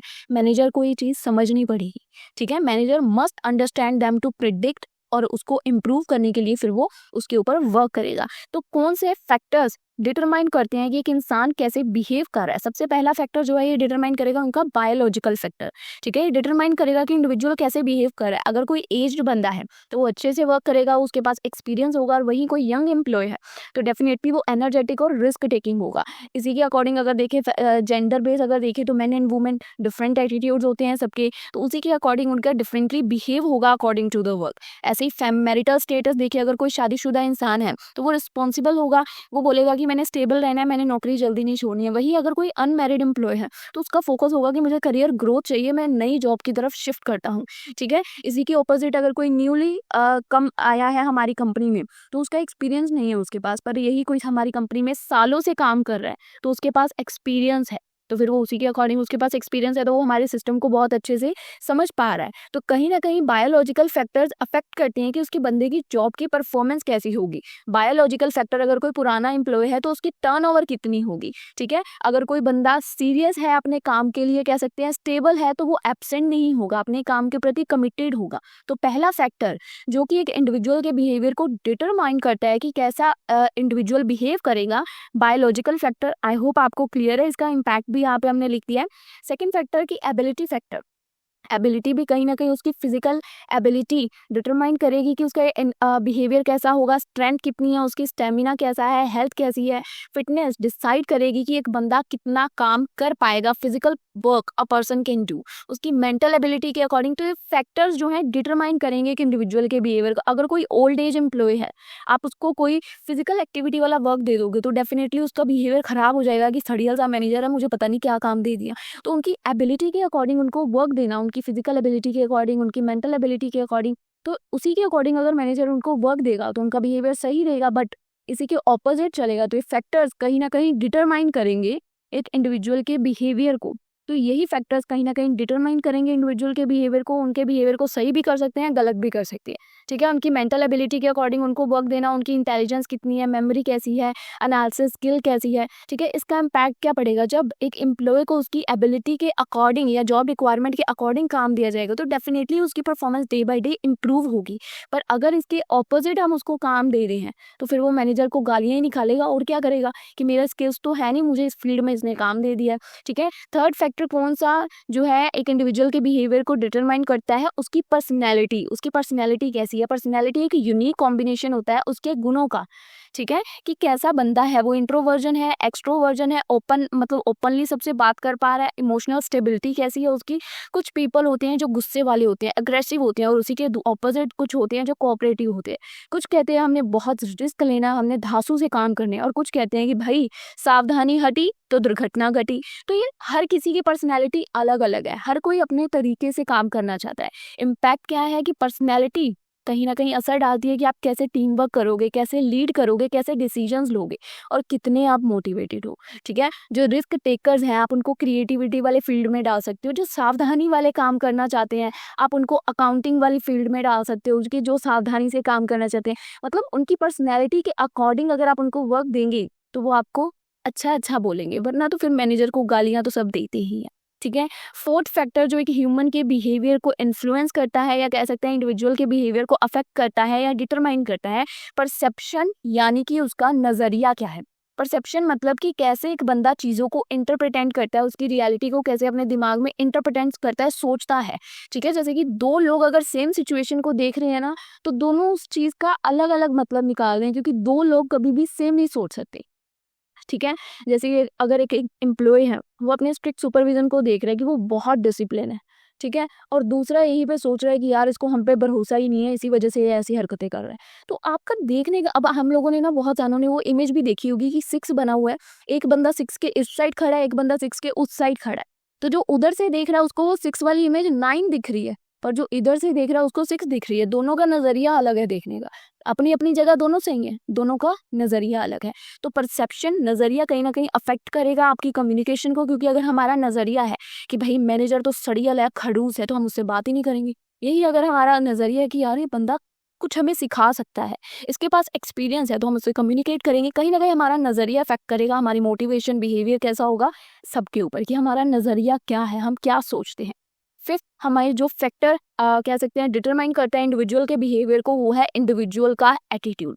एटीट्यूड एक पर्सन के पॉजिटिव भी हो सकता है, नेगेटिव फीलिंग्स भी हो सकती है कि मतलब मेरी सामने वाले को लेके दो तरह की फीलिंग्स हो सकती है। फर्स्ट टाइम अगर मुझसे कोई मिल रहा है, first expression is the last expression, आप सबने सुना होगा। तो पहली बार ही देख के अगर मैं उसको अंदाजा लगा रही हूँ कि यार ये तो बड़ा चेयरफुल बंदा है, इसके साथ मेरी अच्छी जमेगी, अगर वहीं मैं नेगेटिव सोचने लगूँ कैसा गंदा सा इंसान है, मतलब कितना अजीब सा इंसान है हमारी कंपनी में आए, तो दो तरीके से हम उस सिचुएशन को सोच सकते हैं। तो ये डिपेंड करेगा हमारा एटीट्यूड कैसा है, हम हर चीज़ को पॉजिटिव लेके जा रहे हैं या हम हर चीज़ में सिर्फ नुक्स निकालने पे ध्यान दे रहे हैं। तो ये डिपेंड करेगा इसके ऊपर हमारा एटीट्यूड कैसा है। जैसे कि एक पॉजिटिव एटीट्यूड कहीं ना कहीं अच्छे टीम वर्क को लीड करेगा। अगर आपका पॉजिटिव एटीट्यूड है, आप अपनी टीम से कहोगे yes we can do it, हम कर सकते हैं, आपकी मोटिवेशन हायर होगी। पर अगर नेगेटिव है तो कहीं ना कहीं उस टीम के हारने की वजह आप ही बनोगे। आप हर बार बोले यार रहने दो, हमसे नहीं होने वाला, हमसे हो ही नहीं सकता, तो आप उस टीम को हरा के ही दम लोगे। इम्पैक्ट क्या है, एटीट्यूड डायरेक्टली आपकी जॉब की सेटिस्फेक्शन को अफेक्ट करेगा। आप अपनी जॉब से सेटिस्फाई नहीं हो, आप उतनी प्रोडक्टिविटी भी नहीं करोगे, और नई नई क्रिएटिविटी करनी तो दूर की बात है। ठीक है, फिफ्थ फैक्टर जो हमने डिटरमाइन किया, sixth factor determining motivation. Six factor जो इंडिविजुअल के बिहेवियर को डिटरमाइन करता है कि मोटिवेशन किस चीज़ से मिलती है। मोटिवेशन एक इनर फीलिंग है जो हमें अंदर से आती है। ठीक है, बहुत सारे तरीके से सर्टन वे से एक इंसान को मोटिवेशन फील होती है, पर ये हमारे इनर ड्राइव है, हमें अंदरूनी फील होती है, अंदर से आती है। कुछ जो है पैसों से मोटिवेटेड हो जाते हैं, कुछ लोगों को अगर शाबाशी दी जाए, रिकॉग्नाइज किया जाए तो वो मोटिवेटेड फील करते हैं, और कुछ चाहते हैं कि हमें पर्सनली ग्रोथ मिले। तो अगर मोटिवेटेड एम्प्लॉय होगा तो वो हार्डर वर्क करेगा, शो करेगा ज़्यादा क्रिएटिविटी, ज़्यादा अच्छे से वर्क करेगा, नए नए आइडियाज़ लाएगा, आपकी कंपनी के साथ लॉयल रहेगा। ठीक है, सिक्स फैक्टर जो एक इंडिविजुअल के बिहेवियर को डिटरमाइन करता है। Seven factor learning factor. Learning एक प्रोसेस है जिसके थ्रू आप नॉलेज को गेन करते हैं, स्किल्स को गेन करते हैं, और अपने एक अच्छा बिहेवियर, मतलब आपके एक्सपीरियंस या ट्रेनिंग के थ्रू आपको एक अच्छा बिहेवियर मिलता है। तो जैसे कि एक न्यू एम्प्लॉय है, हो सकता है वो स्लो हो स्टार्टिंग में, पर धीरे धीरे उसका काम करने का स्पीड, जैसे जैसे वो सीखता जाएगा, एक्सपीरियंस होता जाएगा, वैसे वैसे वो इम्प्रूव करता जाएगा। इम्पैक्ट क्या पड़ेगा इसका, कंटिन्यूसली जब वो सीखता जाएगा कहीं ना कहीं उसकी अडेप्टेबिलिटी इनहेंस होगी, वो नई नई इनोवेशंस करेगा और उसकी परफॉर्मेंस और इम्प्रूव होगी। सेवंथ फैक्टर जो कि इंडिविजुअल के बिहेवियर को डिटरमाइन करता है। Eighth factor group and social factor. Human जो है, human are social being, so colleagues, supervision and peer groups कहीं ना कहीं उसके बिहेवियर पे असर डालते हैं। उसके जो भी कलीग्स होंगे, उसके ग्रुप मेंबर्स होंगे, कहीं ना कहीं उनकी वजह से हमारा बिहेवियर शिफ्ट होगा। अगर उसने कुछ मुझे कह दिया तो मुझे चिढ़ मच जाएगी। ठीक है, अगर हमारी सारी टीम हार्ड वर्क कर रही है तो हम भी कोशिश करेंगे यार हम करते हैं, हम इतने भी घोचू बन के नहीं रह सकते। तो कहीं ना कहीं ग्रुप सोशल फैक्टर भी हमारे बिहेवियर पे असर डालते हैं, डिटरमाइन करते हैं हमारे फैक्टर को। अगर टीम मेंबर्स हार्ड वर्किंग है तो हम भी कोशिश करेंगे कि यार हार्ड वर्क करना है। ठीक है, सोशल सपोर्ट और टीम वर्क कहीं ना कहीं हमारे मोरल को इंक्रीज करती है। जैसे यार वही है ना, घर पे बैठ के एक्सरसाइज नहीं होती, पर जिम में जाके सब एक्सरसाइज कर लेते हैं, माहौल बन जाता है वैसा, वैसा ही हम काम करना शुरू कर देते हैं। अगर हमारी टीम हार्ड वर्क कर रही है तो हम वेला बैठ के, हमें खुद को ही गिल्ट होगा कि यार सब काम कर रहे हैं और मैं वेला बैठा हूँ। ठीक है, नाइन्थ फैक्टर जो एक इंडिविजुअल के बिहेवियर को, कि एक इंडिविजुअल कैसा बिहेव करेगा उसको डिटरमाइन करता है, ऑर्गेनाइजेशन का फैक्टर। दीज इंक्लूड की लीडरशिप का स्टाइल क्या है, ऑर्गेनाइजेशनल कल्चर क्या है, रूल्स क्या है, जॉब का डिजाइन क्या है, और वर्किंग की कंडीशन क्या है। एग्जाम्पल दी है, जैसे कि अगर एक सपोर्टिव लीडर है और पॉजिटिव कल्चर आपका वर्किंग कल्चर है, तो कहीं ना कहीं आपका एम्प्लॉय अपना बेस्ट देने की कोशिश करेगा, उसको पता है कि लीडर मुझे सपोर्ट करेगा। इम्पैक्ट क्या होगा, हेल्दी ऑर्गेनाइजेशनल इन्वायरमेंट होगा तो इससे एफिशिएंसी इंप्रूव होगी, और टर्नओवर यानी कि आपका स्टाफ आपकी कंपनी को छोड़ के जाना कम कर देगा, आपकी टर्नओवर रिड्यूस होगी, एम्प्लॉयज कंपनी को छोड़ के कम जाएंगे। इसी के साथ हमारा सेकंड क्वेश्चन हो जाता है कंप्लीट। बाद आता है हमारा क्वेश्चन नंबर 3। क्वेश्चन नंबर 3 क्या है कि पर्सनैलिटी क्या है, इसके क्या मेजर डिटर्मिनेंट्स हैं, क्या इसके सिग्निफिकेंस हैं। पर्सनैलिटी को अंडरस्टैंड करने के लिए किसी भी इंडिविजुअल की ऑर्गेनाइजेशन में इसको एग्जांपल के साथ बताना है। 2023, 2022 एंड 2021 में क्वेश्चन एग्जाम में पूछा गया है। इसका हम क्या क्या टॉपिक करेंगे, मीनिंग, फैक्टर्स, इम्पोर्टेंस, क्या है ऑर्गेनाइजेशन में। ठीक है, चलिए इस क्वेश्चन की तरफ आगे बढ़ते हैं, और आप लोगों ने बिल्कुल शांति से इस क्वेश्चन को भी सुनना है। ठीक है, कॉपी पेन पे नोट जरूर करते जाइएगा। सबसे पहले क्या आता है कि हमारी इसकी इंट्रोडक्शन क्या है पर्सनैलिटी की। Every person in the organisation different होता है। हर बंदा जो एक कंपनी में वर्क करता है, हर कोई दूसरे इंसान से डिफरेंट है। कुछ लोग बहुत बातें करते हैं, कुछ लोग चुप रहते हैं, कुछ लोग काम होते हैं, तो कुछ लोगों को प्रेशर बहुत ज़्यादा पड़ता है, कुछ लोग ईजिली स्ट्रेस हो जाते हैं। सो ये डिफरेंस है जो लोगों के बिहेवियर में, दैट डिफरेंट कि how we think, how we feel and how we behave, क्योंकि ये हमारी पर्सनैलिटी की वजह से। सिंपल वर्ड्स में कहे तो पर्सनैलिटी एक तरह से हमारा सिग्नेचर स्टाइल होता है, ये हमें दूसरों से अलग बनाता है, ये हमें हम बनाता है, ठीक है, ये हमें बाकियों से अलग बनाता है। तो पर्सनैलिटी क्यों मैटर करती है, why it matters in organisation, क्योंकि पर्सनैलिटी डिसाइड करेगी कि आप उस कंपनी या ऑर्गेनाइजेशन के अंदर कैसे वर्क करोगे, कैसे आप उन प्रॉब्लम्स को हैंडल करोगे, कैसे आप लोगों के साथ डील करोगे, कैसे आप हमेशा मोटिवेटेड रहोगे अपने काम के लिए, ठीक है। इसकी एग्जांपल दी गई है, जैसे कि 2 डिलीवरी बॉयज़ हैं, उन दोनों की सेम कंपनी है, ठीक है। एक डिलीवरी बॉय बहुत ही पोलाइट है और सबसे हंस के बात करता है, कस्टमर हमेशा उसको अच्छे रेटिंग देते हैं, अच्छे रिव्यू देते हैं। और इसी के ऑपोजिट जो दूसरा हमारा डिलीवरी बॉय है वो बहुत ही रूड है और कस्टमर उसके अगेंस्ट हमेशा कंप्लेंट करते हैं। दोनों की कंपनी सेम है, सेम जॉब है, सेम यूनिफॉर्म है, पर रिजल्ट कहाँ पे डिफरेंट आ रहा है, दोनों की पर्सनैलिटी अलग है। एक बहुत ज़्यादा रूड है, एक बहुत ज़्यादा पोलाइट है। सो आई होप आपको पर्सनैलिटी का डिफरेंस क्लियर है। अब पर्सनैलिटी क्या होती है, बिल्कुल सिंपल डेफिनेशन लिखी हुई है। पर्सनैलिटी होती है total combination of our thoughts, our feelings, our habits and our action, जो कि हमें बाकियों से यूनिक बनाते हैं। की पॉइंट्स हैं जो आपको लर्न रखने हैं, यानी कि it is unique for every person. Personality हर बंदे की यूनिक होती है। 2 लोग कभी भी सेम पर्सनैलिटी के नहीं हो सकते। No 2 people have the exact same personality, ठीक है। पर्सनैलिटी है वो एवरीडे चेंज नहीं होती, पर टाइम के साथ धीरे धीरे वो ग्रो ज़रूर होती है और ये आपके वर्क को अफेक्ट करती है, रिश्तों को अफेक्ट करती है, रिलेशनशिप्स को आपके अफेक्ट करेगी, जो भी आपकी पर्सनैलिटी होगी। अब मेजर क्या डिटर्मिनेंट्स या क्या फैक्टर्स हैं पर्सनैलिटी के। Personality does not come from just one thing, सिर्फ एक चीज़ से आपकी पर्सनैलिटी बिल्ड नहीं होती है। इसके लिए बहुत सारे फैक्टर्स कंबाइन होती हैं। जैसे किसी भी खाने को बनाने के लिए एक रेसिपी की ज़रूरत होती है, वैसे ही आपकी पर्सनैलिटी को बिल्ड करने के लिए प्रॉपर कंबाइंड फैक्टर्स की नीड होती है, ठीक है। सबसे पहला फैक्टर आता है हेरिडिटी, यानी कि बायोलॉजिकल फैक्टर्स। बायोलॉजिकल फैक्टर्स में जैसे कि some part of our personality, जो हमारी पर्सनैलिटी का कुछ हिस्सा है, हमें हमारे पेरेंट्स से मिलता है या हमें हमारी फैमिली के जीन से मिलता है। फिजिकल फीचर्स लाइक हमारी हाइट क्या होगी, स्किन टोन क्या होगा, बॉडी टाइप क्या होगी, ये सब हेरिडिटी के अंदर आता है। इवन बेसिक टेम्परामेंट, यानी कि हमारी कामनेस, या हम गुस्से वाले हैं या हम शर्मीले हैं, ये भी कहीं ना कहीं हमारे बायोलॉजिकल फैक्टर्स पे डिपेंड करेगा। जैसे कि एग्जांपल दी गई है पेरेंट जो कि नेचुरली एनर्जेटिक है, तो ऑब्वियस है उनके बच्चे भी हाईली एनर्जी लेवल के होंगे, ठीक है। इसी तरह किसी भी ऑर्गेनाइजेशन में इन जॉब्स जैसे कि स्पोर्ट्स है, आर्मी है या मॉडलिंग है, यहाँ पे आपको फिजिकल स्ट्रेंथ की बहुत ज़रूरत है, आपके पास फिजिकल स्ट्रेंथ होनी बहुत ज़रूरी है।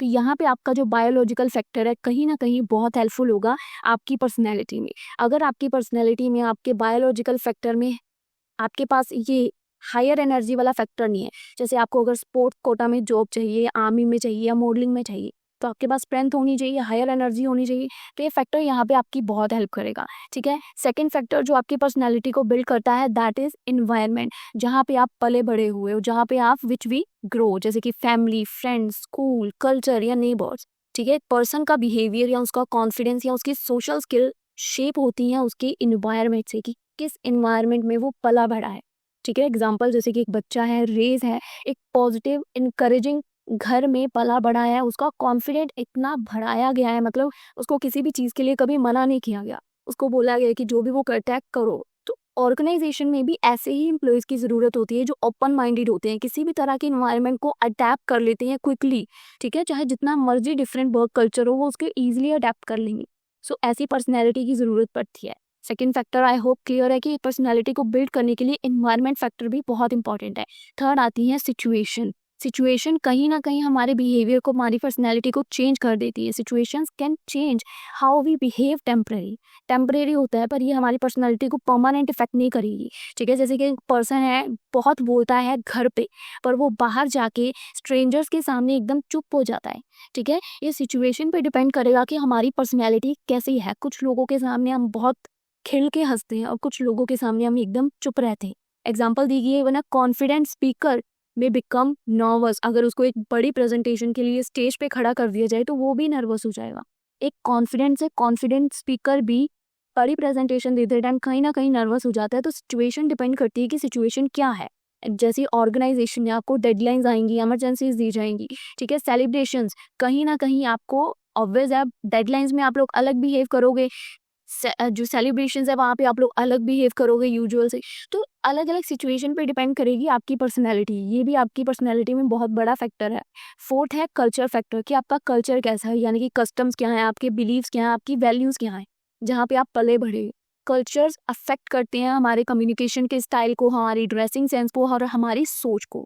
एग्जाम्पल दी है, कुछ कल्चर्स में बीइंग डायरेक्टली बात करना अच्छा होता है, पोलाइटनेस अच्छी होती है, प्रेफर किया जाता है, मतलब किसी से बात करो पोलाइटली करो। कईयों में नहीं होता है, ठीक है, कई लोग अनजानों से बात ही नहीं करते हैं। सो वैसे ही ऑर्गेनाइजेशन के अंदर cultural awareness is important for team work. अगर आपको मल्टीनेशनल कंपनीज के साथ वर्क करना है तो आपको हर कल्चर की अवेयरनेस होनी चाहिए, इंपॉर्टेंट है, क्योंकि आप अलग अलग टीम वर्क मतलब ह्यूमन बींग स्टाफ के साथ वर्क कर रहे हो, then you have the knowledge about cultural factors. Next क्या है आपकी पर्सनैलिटी को शेप करने के लिए factor, family and the social factors. Family की जो वैल्यूज़ हैं, उनकी पेरेंटिंग का जो स्टाइल है, उनका जो सोशल सर्कल है, ये भी एक बहुत बड़ा रोल प्ले करता है आपकी पर्सनैलिटी को शेप करने के लिए।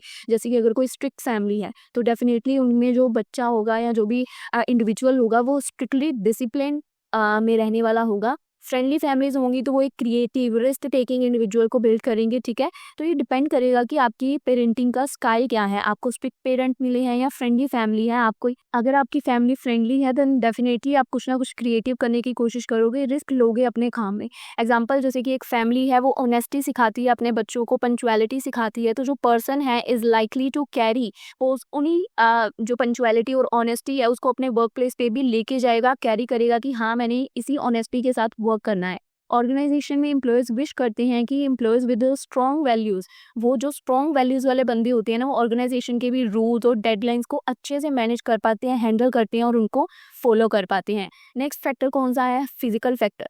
फिजिकल फैक्टर कौन से होते हैं, यानी कि आपकी हेल्थ, फिटनेस और अपीयरेंस, कहीं ना कहीं ये भी आपकी पर्सनैलिटी को अफेक्ट करती है, इम्पैक्ट डालती है। जैसे कि एक हेल्दी और एक्टिव एम्प्लॉय है उसमें ज़्यादा एनर्जी होगी और ज़्यादा कॉन्फिडेंट होगा, ठीक है। एनर्जी लेवल कहीं ना कहीं आपकी प्रोडक्टिविटी को अफेक्ट करेगा, तो ये भी पर्सनैलिटी का एक इंपॉर्टेंट फैक्टर है। तो पर्सनैलिटी के कौन कौन से फैक्टर्स हमने देखे, फर्स्ट हेरिडिटी यानी कि biological, second environment factor, third situation के अकॉर्डिंग आप बिहेव करोगे, फोर्थ कल्चर कैसा है, फैमिली एंड सोशल, एंड फिर लास्ट फिजिकल फैक्टर। के बाद देखिए फ्रेंड्स, टॉपिक क्या आता है, importance of understanding personality in an organisation, कि हमें पर्सनैलिटी को अगर हम समझ लेते हैं अपने स्टाफ की तो उसकी क्या इंपॉर्टेंस होगी। देखिए, नोइंग अबाउट एम्प्लॉयज़ पर्सनैलिटी एक तरह से गाइड बुक की तरह आपके लिए वर्क करेगी। अगर आप अपने एम्प्लॉयज़ की पर्सनैलिटी को अच्छे से समझ लेते हैं, उस पर अच्छे से आप वर्क करते हैं, तो आप अपने स्टाफ को अच्छे से मैनेज कर पाएंगे।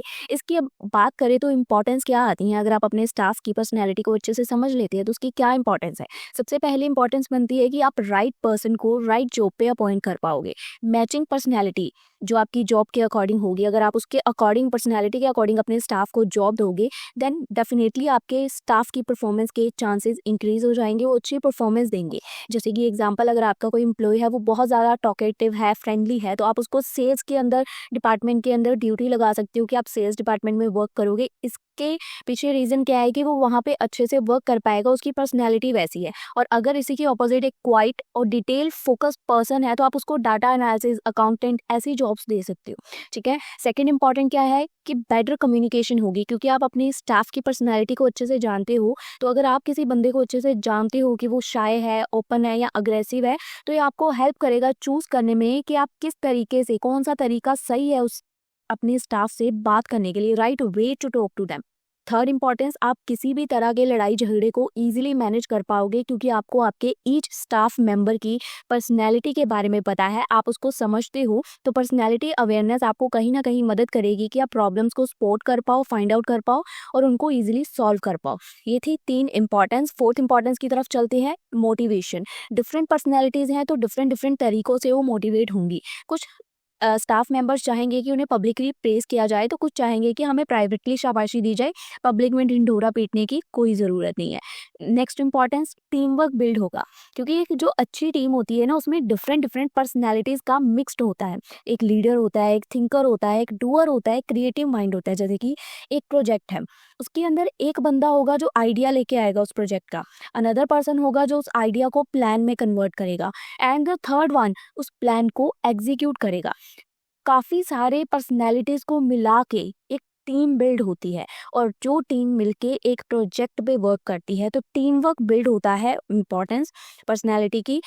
नेक्स्ट इंपॉर्टेंस क्या है कि स्ट्रेस रिड्यूस होता है। अगर आप अपने स्टाफ की पर्सनैलिटी को अच्छे से जानते हो, then you give them the work, तो आप उनको ऐसा काम दोगे जिस काम को करके वो उस काम को इंजॉय करेंगे और आप अपने स्टाफ को अच्छे से हैंडल भी कर पाओगे।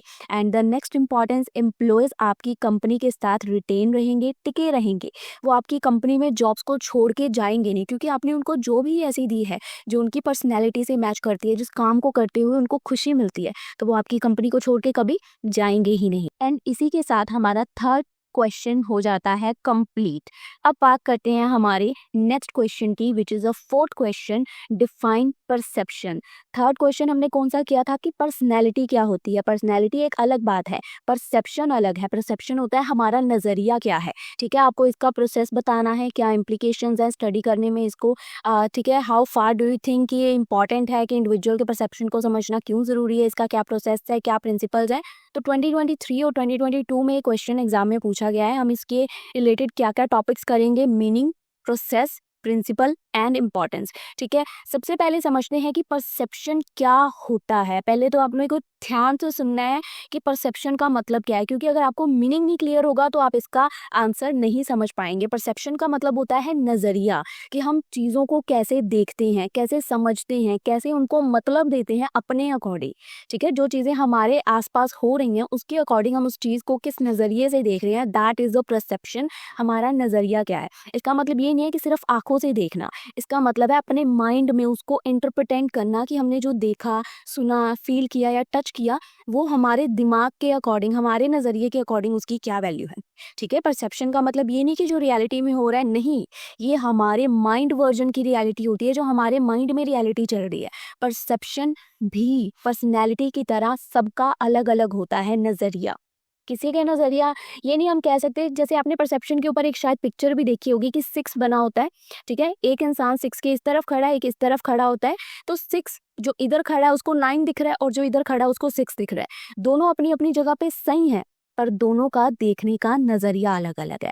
दैट इज़ अ परसेप्शन, ठीक है। अब परसेप्शन की पहले देखते हैं कि एग्जाम्पल, जैसे कि आपको एग्जाम्पल दी गई कि अब if your boss does not smile at you in the morning, जब आप मॉर्निंग में ऑफिस आए, आपका बॉस आया और आपने आपको देख के ना स्माइल नहीं किया, गुस्से में चला गया या ऐसे ही सीरियस मोड में चला गया, तो एक स्टाफ मेंबर ने तो सोचा कि हो सकता है आज बॉस अपसेट होंगे किसी बात को लेके, और उसी के ऑपोजिट दूसरे बंदे ने सोचा कि यार हो सकता है वो अपने ख्यालों में कहीं खोया होगा, ठीक है। तो दोनों ने, ऑप्शन सेम था, एक्शन सेम था, स्माइल पास नहीं हुई, बट मीनिंग डिफरेंट निकाला। या ऐसे भी हो सकता है एक ने सोचा कि वो बहुत अपसेट है, दूसरे ने सोचा कि यार ये तो बहुत एटीट्यूड वाला है, ठीक है। तो दोनों ने अलग अलग मीनिंग निकाला, जबकि सिचुएशन सेम थी, स्माइल पास नहीं हुई थी। सो इसी को बोलते हैं नज़रिया या परसेप्शन, ठीक है। अब देखिए क्यों परसेप्शन इंपॉर्टेंट है किसी भी ऑर्गेनाइजेशनल बिहेवियर में। Why perception is important. Perception important है क्योंकि आपके जो भी डिसीजन होंगे वो आपके नज़रिए के ऊपर डिपेंड करेंगे। आप रियलिटी देखोगे ही नहीं, जो आपका नज़रिया किसी चीज़ को लेके बना हुआ है आप उसी के अकॉर्डिंग चीज़ों को देखेंगे। लोग जो है ना वो एक्शंस लेते हैं कैसे वो चीज़ों को देखते हैं, जो उनका एक्चुअल मीनिंग होता है ना, ट्रू मीनिंग, उसको वो देखते ही नहीं है। जैसे if an employee perceive that, मतलब जैसे एक स्टूडेंट ही है यार, फॉर एग्जांपल वो अज्यूम कर लेता है कि यार टीचर ना मुझसे नफरत करती है, हर बार मेरे को ही खड़ा कर देती है क्लास में, जबकि टीचर ऐसा कुछ सोच ही नहीं रही है। वैसे ही एम्प्लॉय को लगता है कि यार ये बॉस है ना, ये मुझे बिल्कुल पसंद नहीं करता है, तो इस वजह से वो जो स्टाफ मेंबर है वो हार्ड वर्क करना ही बंद कर देता है, जबकि बॉस के मन में ऐसा कुछ होता ही नहीं है। तो आपके नज़रिए के ऊपर होगा कि आप डिसीजन कैसे लोगे, आपके क्या डिसीजंस होंगे। अब मुझे लग रहा है कि बॉस मुझे पसंद नहीं करता तो मैंने वह हार्ड वर्क करना ही बंद कर दिया, ठीक है। That does not good. तो ये फर्स्ट इंपॉर्टेंट है, क्योंकि इसी वजह से परसेप्शन बहुत ज़रूरी है। आपका नज़रिया कैसा है किसी भी चीज़ को देखने के पर, ये बहुत ज़रूरी है। सेकंड, आप डिफरेंट रिएक्शंस, जैसे कि एक्सप्लेन किए गए different reaction in same situation, जैसे एक मीटिंग हो रही है, एक बंदे को तो उस मीटिंग में ऐसा फील हो रहा है कि यार बहुत इंस्पायरिंग मीटिंग है, मुझे कुछ नया सीखने को मिल रहा है, और दूसरा बंदा उसी मीटिंग में बोर फील कर रहा है कि यार कैसी बोरिंग मीटिंग है। सेम मीटिंग है बट डिफरेंट नज़रिया, परसेप्शन है देखने का। So different reaction same situation में आ रहे हैं। एंड द थर्ड, क्यों परसेप्शन इंपॉर्टेंट है?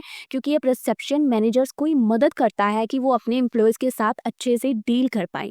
अगर आप अपने एम्प्लॉयज़ के परसेप्शन नज़रिए को समझ लेते हो तो ये हेल्प करेगा लीडर्स या मैनेजर्स की कि किसी भी तरह की मिसअंडरस्टैंडिंग को लीडर्स अवॉइड कर पाएंगे और कम्युनिकेशन को कहीं ना कहीं वो इम्प्रूव कर पाएंगे। तो परसेप्शन क्यों इंपॉर्टेंट है, आई होप आप लोगों को क्लियर है कि आपको आपके स्टाफ के नज़रिए को समझना क्यों ज़रूरी है, कि आपका स्टाफ किस चीज़ को कैसे देख रहा है। ठीक है, चलिए फ्रेंड्स, अब देखते हैं कि नज़रिए का क्या प्रोसेस है, यानी कि प्रोसेस ऑफ परसेप्शन क्या होता है।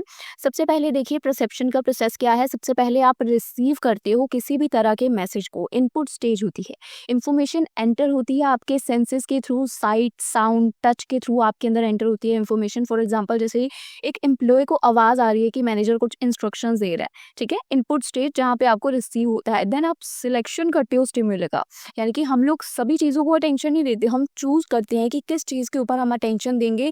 We choose some input and ignore कर देते हैं हम बाकी को। जैसे कि एक मीटिंग रूम है, one employee may focus on financial issues, एक एम्प्लॉय है जो कि फोकस कर रहा है कि मुझे सिर्फ फाइनेंशियल इश्यूज पे फोकस करना है। ही अनदर फोकस कर रहा है कि डेडलाइंस कब है, मुझे कब तक काम कंप्लीट करना है। आप सिलेक्ट करते हो कि किस इंफॉर्मेशन पे आपको फोकस करना है। थर्ड आती है ऑर्गेनाइज। आप उस थर्ड स्टेज में उस इंफॉर्मेशन को ऑर्गेनाइज करते हो। आपका ब्रेन उस सिलेक्टेड इंफॉर्मेशन को एक मीनिंगफुल ऑर्डर या पैटर्न में अरेंज करता है।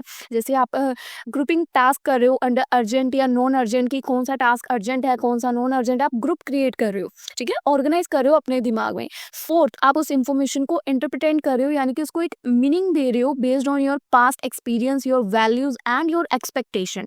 जैसे कि एग्जांपल है, अगर एक मैनेजर है वो अपनी वॉइस रेज करता है आपके ऊपर, तो एक एम्प्लॉय तो ये सोच रहा है कि यार वो तो गुस्से में है, और वही दूसरा सोच रहा है कि शायद कुछ अर्जेंसी होगी, इसी वजह से उसको काम की अर्जेंसी पड़ रही है, इसी वजह से वो ऐसे बिहेव कर रहा है। And the last reaction is response. जब आप आउटपुट निकालते हैं, फाइनली हम रिएक्ट करते हैं जो भी हमने इंटरप्रिटेट किया है, ठीक है, सिचुएशन के बेस पे, उसके बेस पे हम लोग रिएक्ट रिस्पॉन्स करते हैं, ठीक है। तो ये प्रोसेस है बिल्कुल बेसिक सा आपके नज़रिए का, कि आपका नज़रिया कैसे क्रिएट होता है। इन सारी स्टेजेस से गुजर के आपका एक नज़रिया बनता है किसी भी चीज़ को लेके। अब बात करते हैं कि ये जो प्रोसेस है, इम्प्लीकेशन क्या है परसेप्शन की, यानी कि आपका प्रोसेस इम्प्लीमेंट कैसे होता है, इम्प्लीकेशन कैसे होती है ऑर्गेनाइजेशनल बिहेवियर में।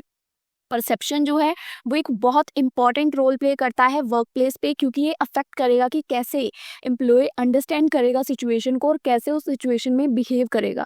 तो कुछ इम्प्लीकेशंस बताए गए हैं कि क्या इम्प्लीकेशंस करने चाहिए कि हम उसकी बिहेवियर को समझ पाएँ। सबसे पहले इम्प्लीकेशन है जैसे कि अब परसेप्शन कैसे इम्प्लीमेंट होता है वर्क प्लेस पे। सबसे पहले जब हम किसी को रिक्रूट करते हैं, सिलेक्ट करते हैं, इंटरव्यू का नज़रिया बना होता है कि किसको हायर करना है, किसको नहीं हायर करना, उसका पहले से ही नज़रिया सेट है। जो अच्छे से तैयार होकर आएगा ना, वो अच्छा बंदा होगा।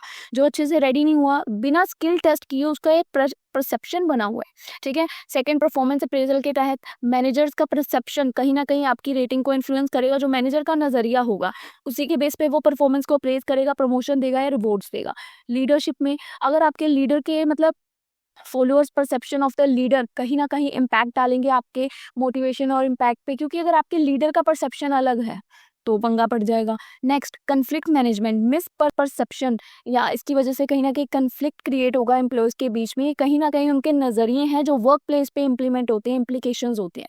मोटिवेशन, एम्प्लॉयज़ का अगर परसेप्शन है कि अगर उनको फेयर सैलरी मिलेगी, प्रमोट करेंगे, तो भाई हम मोटिवेटेड है। अगर उनका परसेप्शन नज़रिया बना हुआ है तो फिर वो उसी अकॉर्डिंग वर्क करेंगे, ठीक है। आप इसको वर्क प्लेस पे भी इम्प्लीमेंट कर सकते हो। इम्प्लीकेशंस इसी तरीके से वर्क प्लेस पे भी होती हैं। आपका लीडर का परसेप्शन क्या है, आपको परफॉर्मेंस अप्रेज मैनेजर के परसेप्शन पे मिलेगी। रिक्रूटमेंट, इंटरव्यूअर परसेप्शन, जो इंटरव्यू लेने वाले का नजरिया होगा वैसे ही वो लोगों को हायर करेगा। तो सभी नजरिए पे निर्भर करते हैं। बात करप्शन के प्रिंसिपल्स क्या है, परसेप्शन जो है ना वो फॉलो करती है कुछ रूल्स या प्रिंसिपल्स को बोल सकते हो। प्रिंसिपल्स, इसके कुछ रूल्स होते हैं नज़रिए के, जो आपके कुछ रूल्स हैं कि आप पहले तो सिलेक्टिव परसेप्शन होता है आपका, आप हर चीज़ में नोटिस नहीं करते, जो आपको इंपॉर्टेंट लगती है आप उस पर नोटिस करते हो, ठीक है। जैसे कि लेक्चर में आप मार्केटिंग में इंटरेस्टेड हो तो आप सिर्फ मार्केटिंग के एग्जांपल्स को रिमाइंड रखोगे, बाकी इग्नोर कर दोगे। सेकंड, हेलो इफेक्ट, इसके रूल्स हैं परसेप्शन के कि हम जज करते हैं किसी की इंटायर पर्सनैलिटी को सिर्फ उसकी एक क्वालिटी के बेस पे। सेकंड प्रिंसिपल है हेलो इफेक्ट, हम उसकी इंटायर पर्सनैलिटी को जज कर लेंगे सिर्फ उसके पास एक क्वालिटी होने की वजह से। अगर एक बंदा गुड स्पीकर है तो हम अज्यूम करें कि वो हर चीज़ में अच्छा है, इवन विदाउट एनी प्रूफ। हमारे पास कोई प्रूफ नहीं है कि वो बाकी कामों में भी अच्छा है, बट वी आर जजिंग कि वो एक पर्सनैलिटी उसकी अच्छी है तो बाकी भी अच्छी ही होंगी। थर्ड प्रिंसिपल स्टीरियोटाइप रूल है, मतलब परसेप्शन का एक प्रिंसिपल है या बोल सकते हैं एक रूल बना हुआ है कि हम लोगों को कैटेगराइज कर देते हैं based on the general ideas about a group. जैसे कि हमने हमारी सोच बनी हुई है कि सभी टीनेजर्स केयरलेस ही होंगे, जितने मैनेजर होंगे स्ट्रिक्ट ही होंगे, जितने टीचर्स या स्कूल के प्रिंसिपल्स होंगे वो खड़ूस ही होंगे। ये हमारी सोच बनी हुई है, उसी के बेस पे हम उसको कैटेगराइज कर देते हैं। ये भी एक हमारे नज़रिए का कह सकते हैं रूल है या प्रिंसिपल बना हुआ है जो पहले से ही सेटल्ड है।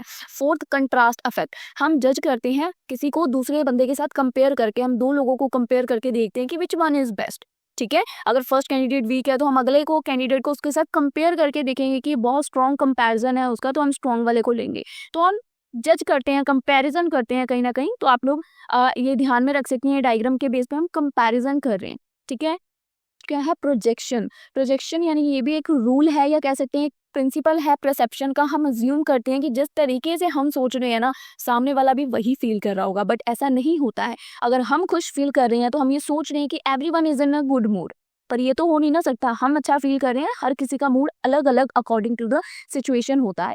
और अब क्यों अंडरस्टैंड करना इंडिविजुअल के परसेप्शन को ज़रूरी हो जाता है, क्योंकि इफ़ वी अंडरस्टैंड, अगर हम अंडरस्टैंड करेंगे कि कैसे ईच पर्सन किसी भी सिचुएशन को देखता है या फील करता है उसके बारे में, तो हम उसको मैनेज कर पाएंगे बेटर, और प्रॉब्लम्स को रिड्यूस कर पाएंगे और रिजल्ट्स को और ज़्यादा इम्प्रूव कर पाएंगे। इसी वजह से अपने स्टाफ के परसेप्शन को समझना या इंडिविजुअल के परसेप्शन को समझना बहुत ज़्यादा ज़रूरी हो जाता है। ठीक है, अब क्यों ज़रूरी है, क्यों, ताकि हमारी मिसअंडरस्टैंडिंग्स कम हो। वाई देखना है ना, क्यों समझना ज़रूरी है। ठीक है, तो सबसे पहला, ताकि मिसअंडरस्टैंडिंग्स कम हो, इस वजह से हमें अपने स्टाफ के या इंडिविजुअल के परसेप्शन को समझना बहुत ज़रूरी है। नोइंग कि कैसे लोग सोच रहे हैं, कैसे रोंग अज्यूम कर रहे हैं। ठीक है, ताकि हम लोग फेयर डिसीजंस ले पाएँ, इसलिए हमें लोगों के नज़रिए को समझना ज़रूरी है, ताकि हम सबको ध्यान में रख के डिसीजंस ले पाएँ। बेटर कम्युनिकेशन के लिए आपको आपके स्टाफ के नज़रिए को समझना बहुत ज़रूरी है, ताकि आप ट्रस्ट बिल्ड कर पाओ। इसके लिए आपको आपके स्टाफ के नज़रिए को समझना बहुत ज़रूरी है। ठीक है, इसके बाद आप मोटिवेशन इंक्रीज़ कर पाओ, क्योंकि जब आपके एम्प्लॉयज़ को वैल्यू मोटिवेटेड फील होगा तभी वो अच्छे से वर्क करेंगे। इसलिए भी आपको परसेप्शन को समझना बहुत ज़रूरी है। लड़ाई झगड़ों को जल्दी से जल्दी सुलझाने के लिए आपको परसेप्शन को समझना बहुत ज़रूरी है। आपको ईजिली किसी भी तरह के चेंजेस को कंपनी में अप्लाई करने के लिए, लीड करने के लिए आपको आपके स्टाफ के, आपके एम्प्लॉयज़ के नज़रिए को समझना बहुत ज़रूरी है। अच्छे से कस्टमर को सर्विसेज देने के लिए अंडरस्टैंड करना कस्टमर की फीलिंग्स को कहीं ना कहीं आपके लिए बहुत ज़रूरी है। तो आपको एक तरह से नज़रिया समझना आना चाहिए कि किस इंसान का किस तरीके का नज़रिया है, तभी आप उसको अपना बेस्ट सर्विस प्रोवाइड कर पाएंगे। ठीक है, और एंड द लास्ट क्या है, respect for diversity. Knowing people different backgrounds. ठीक है, क्योंकि पीपल जो है डिफरेंट डिफरेंट बैकग्राउंड से है। अवॉइड करो स्टेरियोटाइप्स, रिस्पेक्ट करो हर कल्चर डिफरेंसेस की, वर्किंग स्टाइल की। तो आपके लिए ये पर्सनैलिटीज परसेप्शंस को समझना बहुत ज़रूरी है, क्योंकि सबका अलग अलग, इंसान अलग अलग, सबके कल्चर अलग अलग, बैकग्राउंड अलग अलग। तो स्टीरियोटाइप्स को कहीं ना कहीं अवॉइड करो, उनको कह सकते हैं ग्रुप्स में डिवाइड करना अवॉइड करो। ठीक है, डाइवर्सिटी ना लाओ, सबको इक्वल समझो, सबके नज़रिए को समझने की कोशिश करो, इक्वली लेके चलो सबको। ठीक है फ्रेंड्स, देखते हैं हमारा क्वेश्चन नंबर 5। क्वेश्चन नंबर 5 क्या है, discuss the impact of personality और परसेप्शन। पर्सनैलिटी और परसेप्शन का क्या इम्पैक्ट डलता है किसी भी इंडिविजुअल के बिहेवियर का वर्क प्लेस पे। जब कोई भी इंडिविजुअल बिहेव कैसे करेगा अपने वर्क प्लेस पे, उसकी पर्सनैलिटी और परसेप्शन के बेस पे। ठीक है, बिल्कुल बेसिक क्वेश्चन, अगर आप ध्यान से समझने की कोशिश करेंगे, क्वेश्चन कुछ भी डिफिकल्ट नहीं है, प्रीवियस 2 क्वेश्चंस को कंबाइन करके बनेगा ही। ठीक है, इम्पैक्ट बताना है कि इन दोनों चीज़ों का इंडिविजुअल के बिहेवियर पे क्या इम्पैक्ट होगा। ठीक है, पहले इंट्रोडक्शन। हर पर्सन ऑफिस में डिफरेंट होता है, कुछ फ्रेंडली होते हैं, कुछ क्वाइट होते हैं, कुछ अच्छे से वर्क फास्ट करते हैं, कुछ स्लोली वर्क करते हैं। पर ये क्यों होता है, क्योंकि 2 वजह होती हैं, एक उनकी पर्सनैलिटी, सेकंड उनका परसेप्शन। पर्सनैलिटी कैसे एक बंदा थिंक करता है, फील करता है, बिहेव करता है, और परसेप्शन उसका नज़रिया क्या है, वो चीज़ों को कैसे देखता है, कैसे अंडरस्टैंड करता है सिचुएशंस को, तो इसका नज़रिया है। तो ये दोनों चीज़ें ही अफेक्ट करेंगी, 2 चीज़ें, कि कैसे एक बंदा अपने ऑफिस में बिहेव करेगा। ये दोनों चीज़ें डिसाइड करेंगी कि हम कैसे वर्क करेंगे, कैसे टॉक करेंगे, कैसे बिहेव करेंगे अपने ऑफिस में। ठीक है, बिल्कुल बेसिक इंट्रोडक्शन है, आप लोग दे सकते हैं। उसके बाद हम डिटेल में चलेंगे पर्सनैलिटी और परसेप्शन के। पर्सनैलिटी का मीनिंग क्या है? पर्सनैलिटी मतलब नेचुरल स्टाइल होता है आपका, जो आपको आप बनाता है। जो हमको हम बनाए वो हमारी पर्सनैलिटी है, जो हमें दूसरों से अलग बनाए। ठीक है, तो पर्सनैलिटी का क्या इम्पैक्ट डलेगा? अगर हमारी पर्सनैलिटी अच्छी है, कैसी भी है, तो उसका क्या हमारे वर्क प्लेस के बिहेवियर पे इम्पैक्ट पड़ेगा?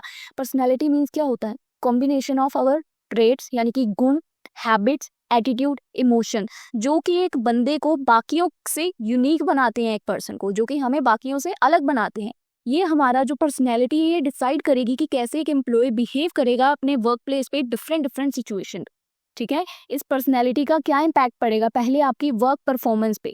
ठीक है, अगर तो अब आपकी पर्सनैलिटी अगर पॉजिटिव है, आप अच्छे इंसान हो, ठीक है, अब आप हाई कंसिस्टेंट बंदे हो, आप डिसिप्लिन पर्सन हो, तो आप अपने टास्क को टाइम से कंप्लीट करोगे, क्वालिटी वर्क अपनी कंपनी को प्रोवाइड करोगे।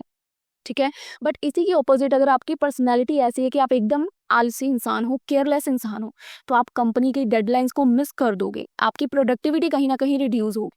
ठीक है, फर्स्ट इम्पैक्ट आई थिंक आपको क्लियर है पर्सनैलिटी का। वर्क परफॉर्मेंस आपकी इफेक्ट करेगी आपकी पर्सनैलिटी के बेस पे। Second, team work. अगर आपकी पर्सनैलिटी एक्सट्रोवर्ट है, यानी कि आप आउटगोइंग पीपल हो, तो आप अच्छे से ग्रुप वर्क कर पाओगे, आप नेटवर्किंग क्रिएट कर पाओगे, आप दूसरों को मोटिवेट कर पाओगे। बट अगर आपकी पर्सनैलिटी इंट्रोवर्ट है, आप बिल्कुल चुप रहते हो, तो आप इंडिविजुअल टास्क में अच्छे हो, आप ग्रुप टास्क अच्छे से परफॉर्म नहीं कर पाओगे। ठीक है, तो उसी पे आपको फोकस करना चाहिए जिस काम पे आप अच्छे हो। तो सेकंड इम्पैक्ट क्या पड़ेगा पर्सनैलिटी का? Third, creativity and innovation. अगर आपकी पर्सनैलिटी ओपन है, यानी कि आप इजीली नए नए आइडियाज ला सकते हो, चेंजेस को क्विकली अडेप्ट कर सकते हो, तो आपकी ये पर्सनैलिटी पॉजिटिव है। और कुछ लोग होते हैं जिनकी पर्सनैलिटी होती है रिजिड, यानी कि वो चेंजेस को जल्दी एक्सेप्ट नहीं करते। ठीक है, तो आपके वर्क प्लेस पे ये चीज़ें कहीं ना कहीं इम्पैक्ट डालेंगी अकॉर्डिंग टू योर पर्सनैलिटी, कि आपकी पर्सनैलिटी कैसी है। आप ओपन पर्सनैलिटी के हो, रिजिड पर्सनैलिटी के हो।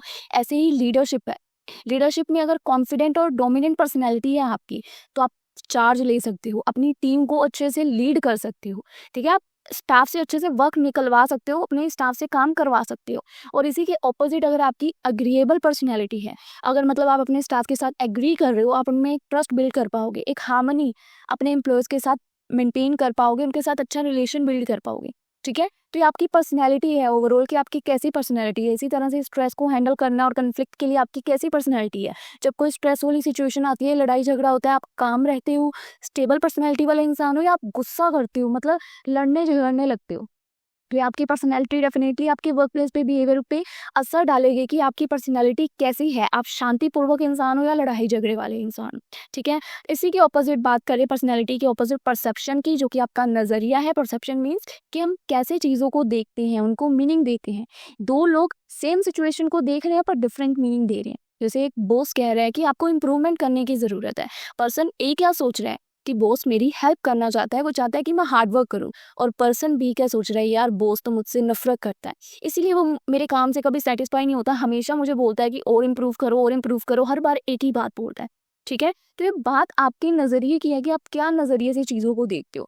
अब नज़रिए का क्या इम्पैक्ट पड़ेगा? अगर आपका नज़रिया पॉजिटिव है तो वर्क प्लेस पे क्या असर पड़ेगा? अगर आपका नज़रिया नेगेटिव है तो वर्क प्लेस पे क्या असर पड़ेगा? परसेप्शन का मीनिंग लिखा हुआ है। परसेप्शन एक प्रोसेस है जिसमें एक इंडिविजुअल इंफॉर्मेशन को सिलेक्ट करता है, ऑर्गेनाइज करता है, इंटरप्रेट करता है, और उसी के अकॉर्डिंग फिर उसका वो जवाब देता है या रिस्पॉन्स करता है। सिर्फ इट्स नॉट ऑलवेज रियलिटी। जो परसेप्शन होती है वो हमेशा रियलिटी नहीं होती, बल्कि हम कैसे रियलिटी को देखते हैं वो हमारा परसेप्शन होता है। ठीक है, इसका क्या इम्पैक्ट पड़ेगा? फर्स्ट, वर्क प्लेस रिलेशनशिप्स बनेंगे। अगर एम्प्लॉय रिसीव कर रहा है कि manager as a fair and supportive, कि हमारा मैनेजर बहुत फेयर है, अच्छे से हमें सपोर्ट करता है, तो डेफिनेटली हमारा जो एम्प्लॉय है वो मोटिवेटेड रहेगा।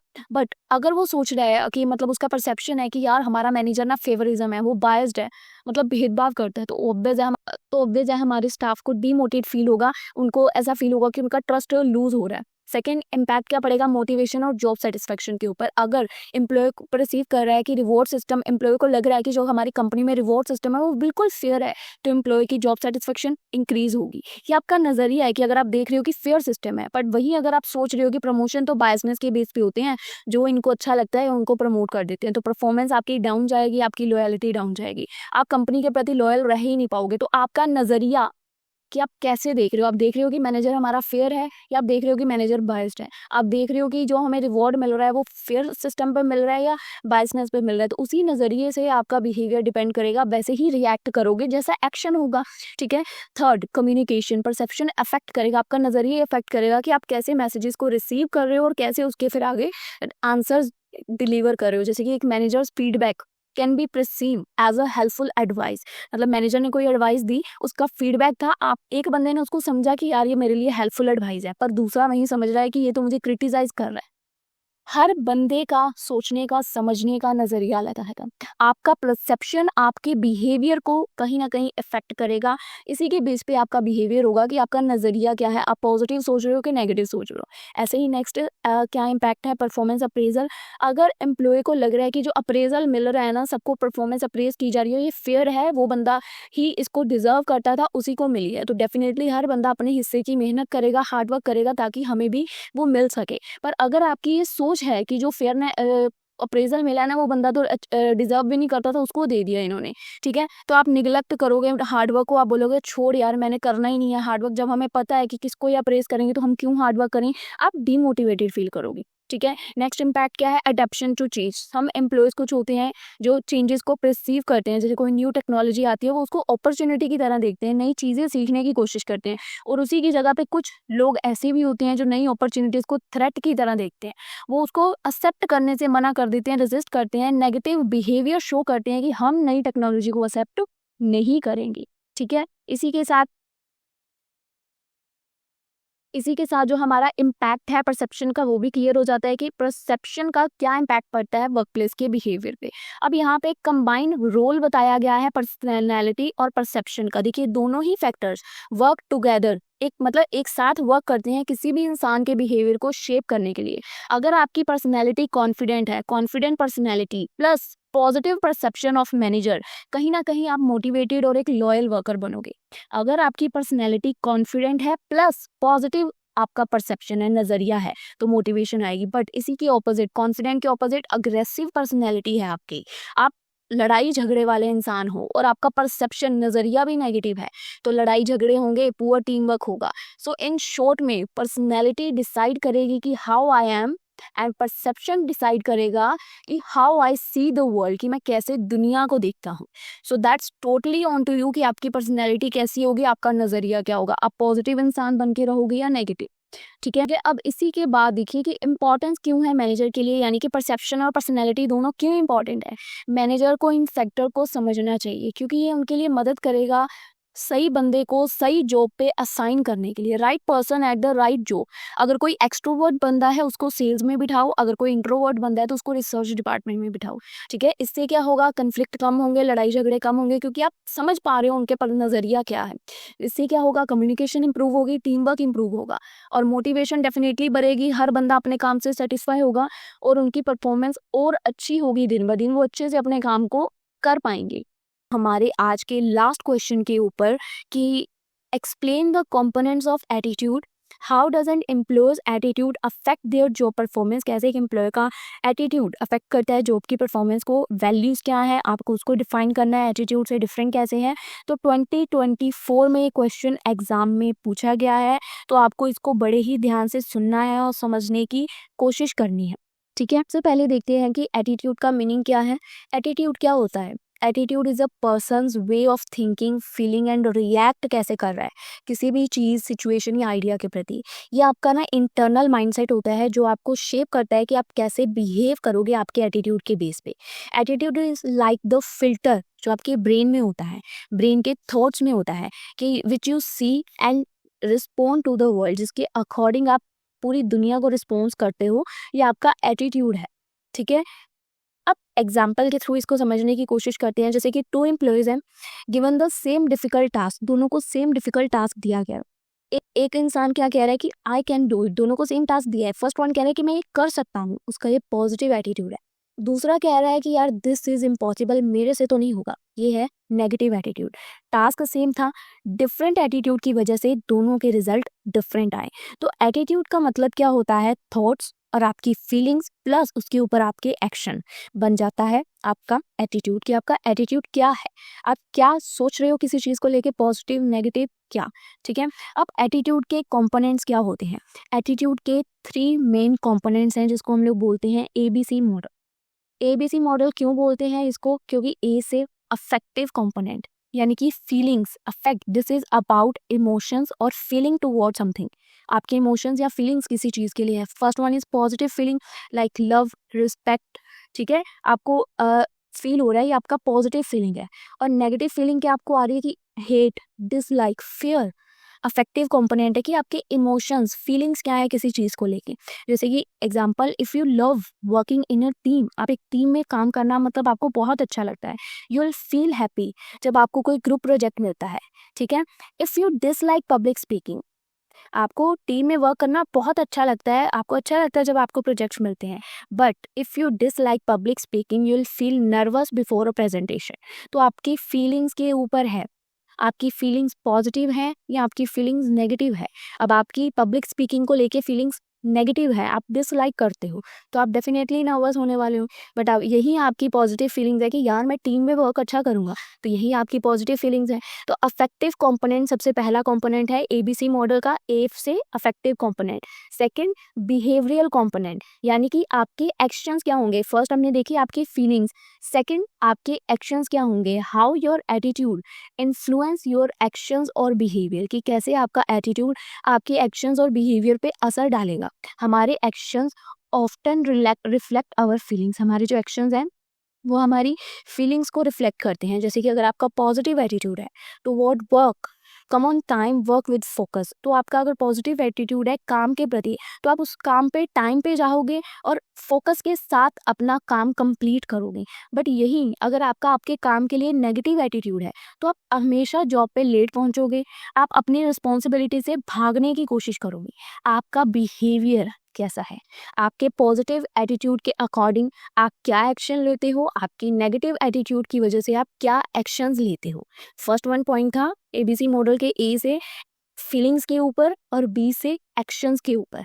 ठीक है, अगर आपका पॉजिटिव एटीट्यूड है तो आप काम पे टाइम पे जाओगे, काम फोकस से करोगे, और नेगेटिव है तो हमेशा लेट जाओगे। थर्ड कंपोनेंट है कॉग्निटिव कंपोनेंट्स, यानी कि थॉट्स, फीलिंग, सेकंड था एक्शन, थर्ड है थॉट्स के ऊपर। थॉट्स यानी कि कॉग्निटिव कंपोनेंट क्या है, this is about beliefs, ideas और ओपिनियंस। ये आपके बिलीव्स, आइडियाज और ओपिनियंस के ऊपर होता है। ये जो आपके थॉट्स है often based on your knowledge या एक्सपीरियंस या स्टीरियोटाइप के ऊपर बेस्ड होते हैं। जैसे कि एग्जांपल, आपका बिलीफ है कि हार्ड वर्क करेंगे तो रिजल्ट डेफिनेटली मिलेगा ही मिलेगा, that is your positive thought. और सेकंड बिलीफ है कि ऑफिस पॉलिटिक्स ना डिसाइड करती है कि किसको प्रमोशन देना है। ठीक है, किसी भी मेहनत के बेस पे उसको प्रमोशन दिया ही नहीं जाता, ऑफिस के पॉलिटिक्स खेले जाते हैं, जिसको वो जानते हैं उसको वो प्रमोट कर देते हैं। इससे आपका मोटिवेशन रिड्यूस होगा। ये आपका नेगेटिव बिलीफ है, ये आपका पॉजिटिव बिलीफ है कि हार्ड वर्क डेफिनेटली पे ऑफ होगा। ठीक है, ये आपके थॉट्स है। ठीक है, तो ये आपके बिलीव्स, आइडियाज़ और ओपिनियंस के ऊपर बेस्ड होते हैं कॉग्निटिव कंपोनेंट्स के अकॉर्डिंग। तो ये आप इसको एक डायग्राम में प्रेजेंट कर सकते हो एबीसी मॉडल के एटीट्यूड को। ठीक है, कैसे अफेक्ट करता है, आप फील करते हो, बिहेवियरल एक्ट करता है, कॉग्निटिव थिंक करता है, फीलिंग, एक्शन एंड थॉट्स। ठीक है, अब बात करते हैं कि कैसे एक एम्प्लॉय का एटीट्यूड अफेक्ट करता है उसकी जॉब की परफॉर्मेंस को। एम्प्लॉयज़ के एटीट्यूड के डिफरेंट डिफरेंट इम्पैक्ट्स होते हैं। Employees attitude has a direct impact on job performance. Employees के एटीट्यूड के डायरेक्टली इम्पैक्ट होते हैं। सबसे पहला, एम्प्लॉय का अगर एटीट्यूड कैसा है तो उसकी वर्क क्वालिटी पे सबसे पहला इम्पैक्ट होगा। अगर उसका पॉजिटिव एटीट्यूड है तो वो अच्छे से क्वालिटी वर्क करेगा, क्रिएटिव होगा, फ्यूअर मिस्टेक्स करेगा। बट यही उसका नेगेटिव एटीट्यूड है तो वो केयरलेसली वर्क करेगा, ज़्यादा गलतियाँ करेगा। ठीक है, सेकेंड, प्रोडक्टिविटी एंड एफिशिएंसी। अगर आपका एम्प्लॉय हैप्पी है, उसका पॉजिटिव एटीट्यूड है, वो फास्ट वर्क करेगा, स्मार्टली वर्क करेगा। और अगर यहीं पे आपका एम्प्लॉय डीमोटिवेटेड है तो वो काम डिले करेगा। Third, team spirit and work place harmony. Positive people definitely motivation को स्प्रेड करेंगे और नेगेटिव पीपल किसी ना किसी तरह से लड़ाई झगड़े क्रिएट करेंगे। ठीक है, तो ये एम्प्लॉय का एटीट्यूड है जो उसकी जॉब की परफॉर्मेंस को, उसकी वर्क क्वालिटी, उसकी प्रोडक्टिविटी, उसकी सारी काम करने की चीज़ों पे अफेक्ट डाल रहा है, उसकी टीम स्पिरिट पे अफेक्ट डाल रहा है। देखते हैं इसका fourth point, adaptability to change.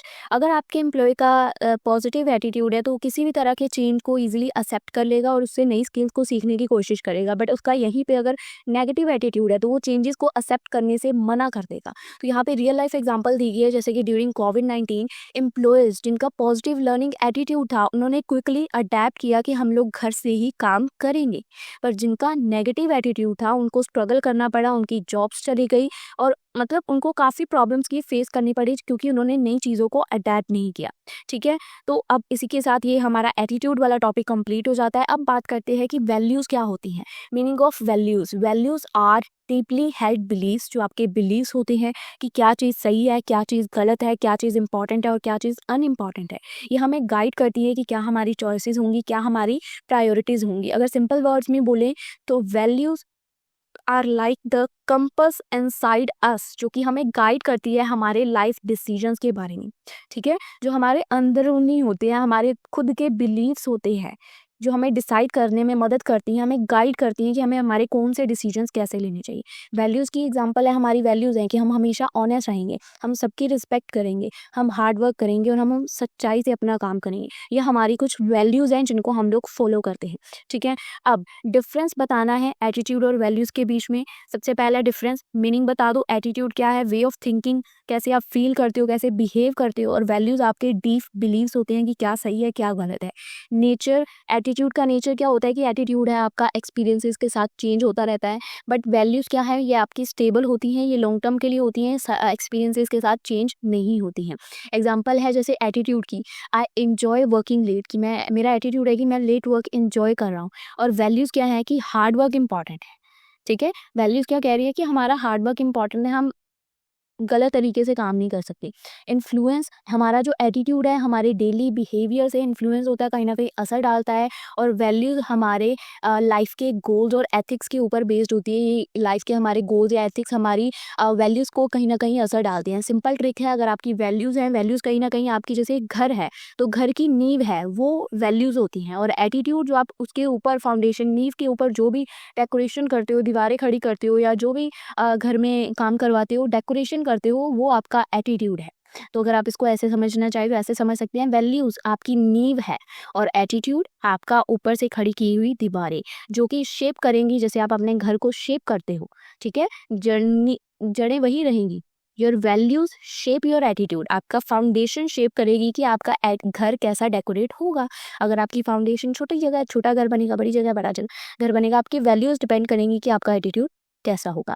ठीक है, अब देखते हैं कि कैसे आप अपने एटीट्यूड को मेजर कर सकते हैं। How attitude can be measure, attitude को कैसे मेजर किया जा सकता है। फर्स्ट, सर्वे एंड क्वेश्चनरीज के थ्रू पीपल से पूछो, क्वेश्चंस पूछो, उनके क्या थॉट्स हैं, क्या फीलिंग्स है, क्या बिहेवियर है। Examples low, how motivated do you feel at work, कि कैसा आप मोटिवेटेड फील करते हो, अपने आप को 1 से 5 तक रेट दो। सर्वेज करो, उनके इंटरव्यूज लो, 1 to 1 डिस्कशन करो उनके माइंडसेट को समझने के लिए, उनको ऑब्जर्व करो कि कैसे वो रियल सिचुएशंस में बिहेव करते हैं।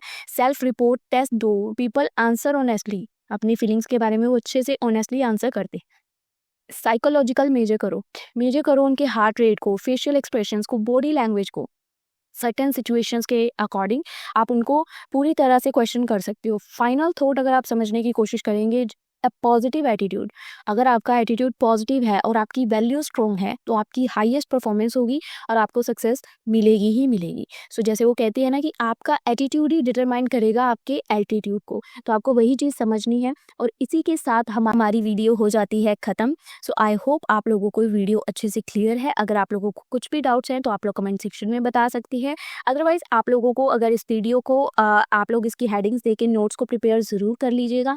बाकी कुछ भी प्रॉब्लम्स है, कमेंट सेक्शंस आर ओपन, आप लोग हमें अपने रिव्यूज़ वहाँ पे दे सकते हैं।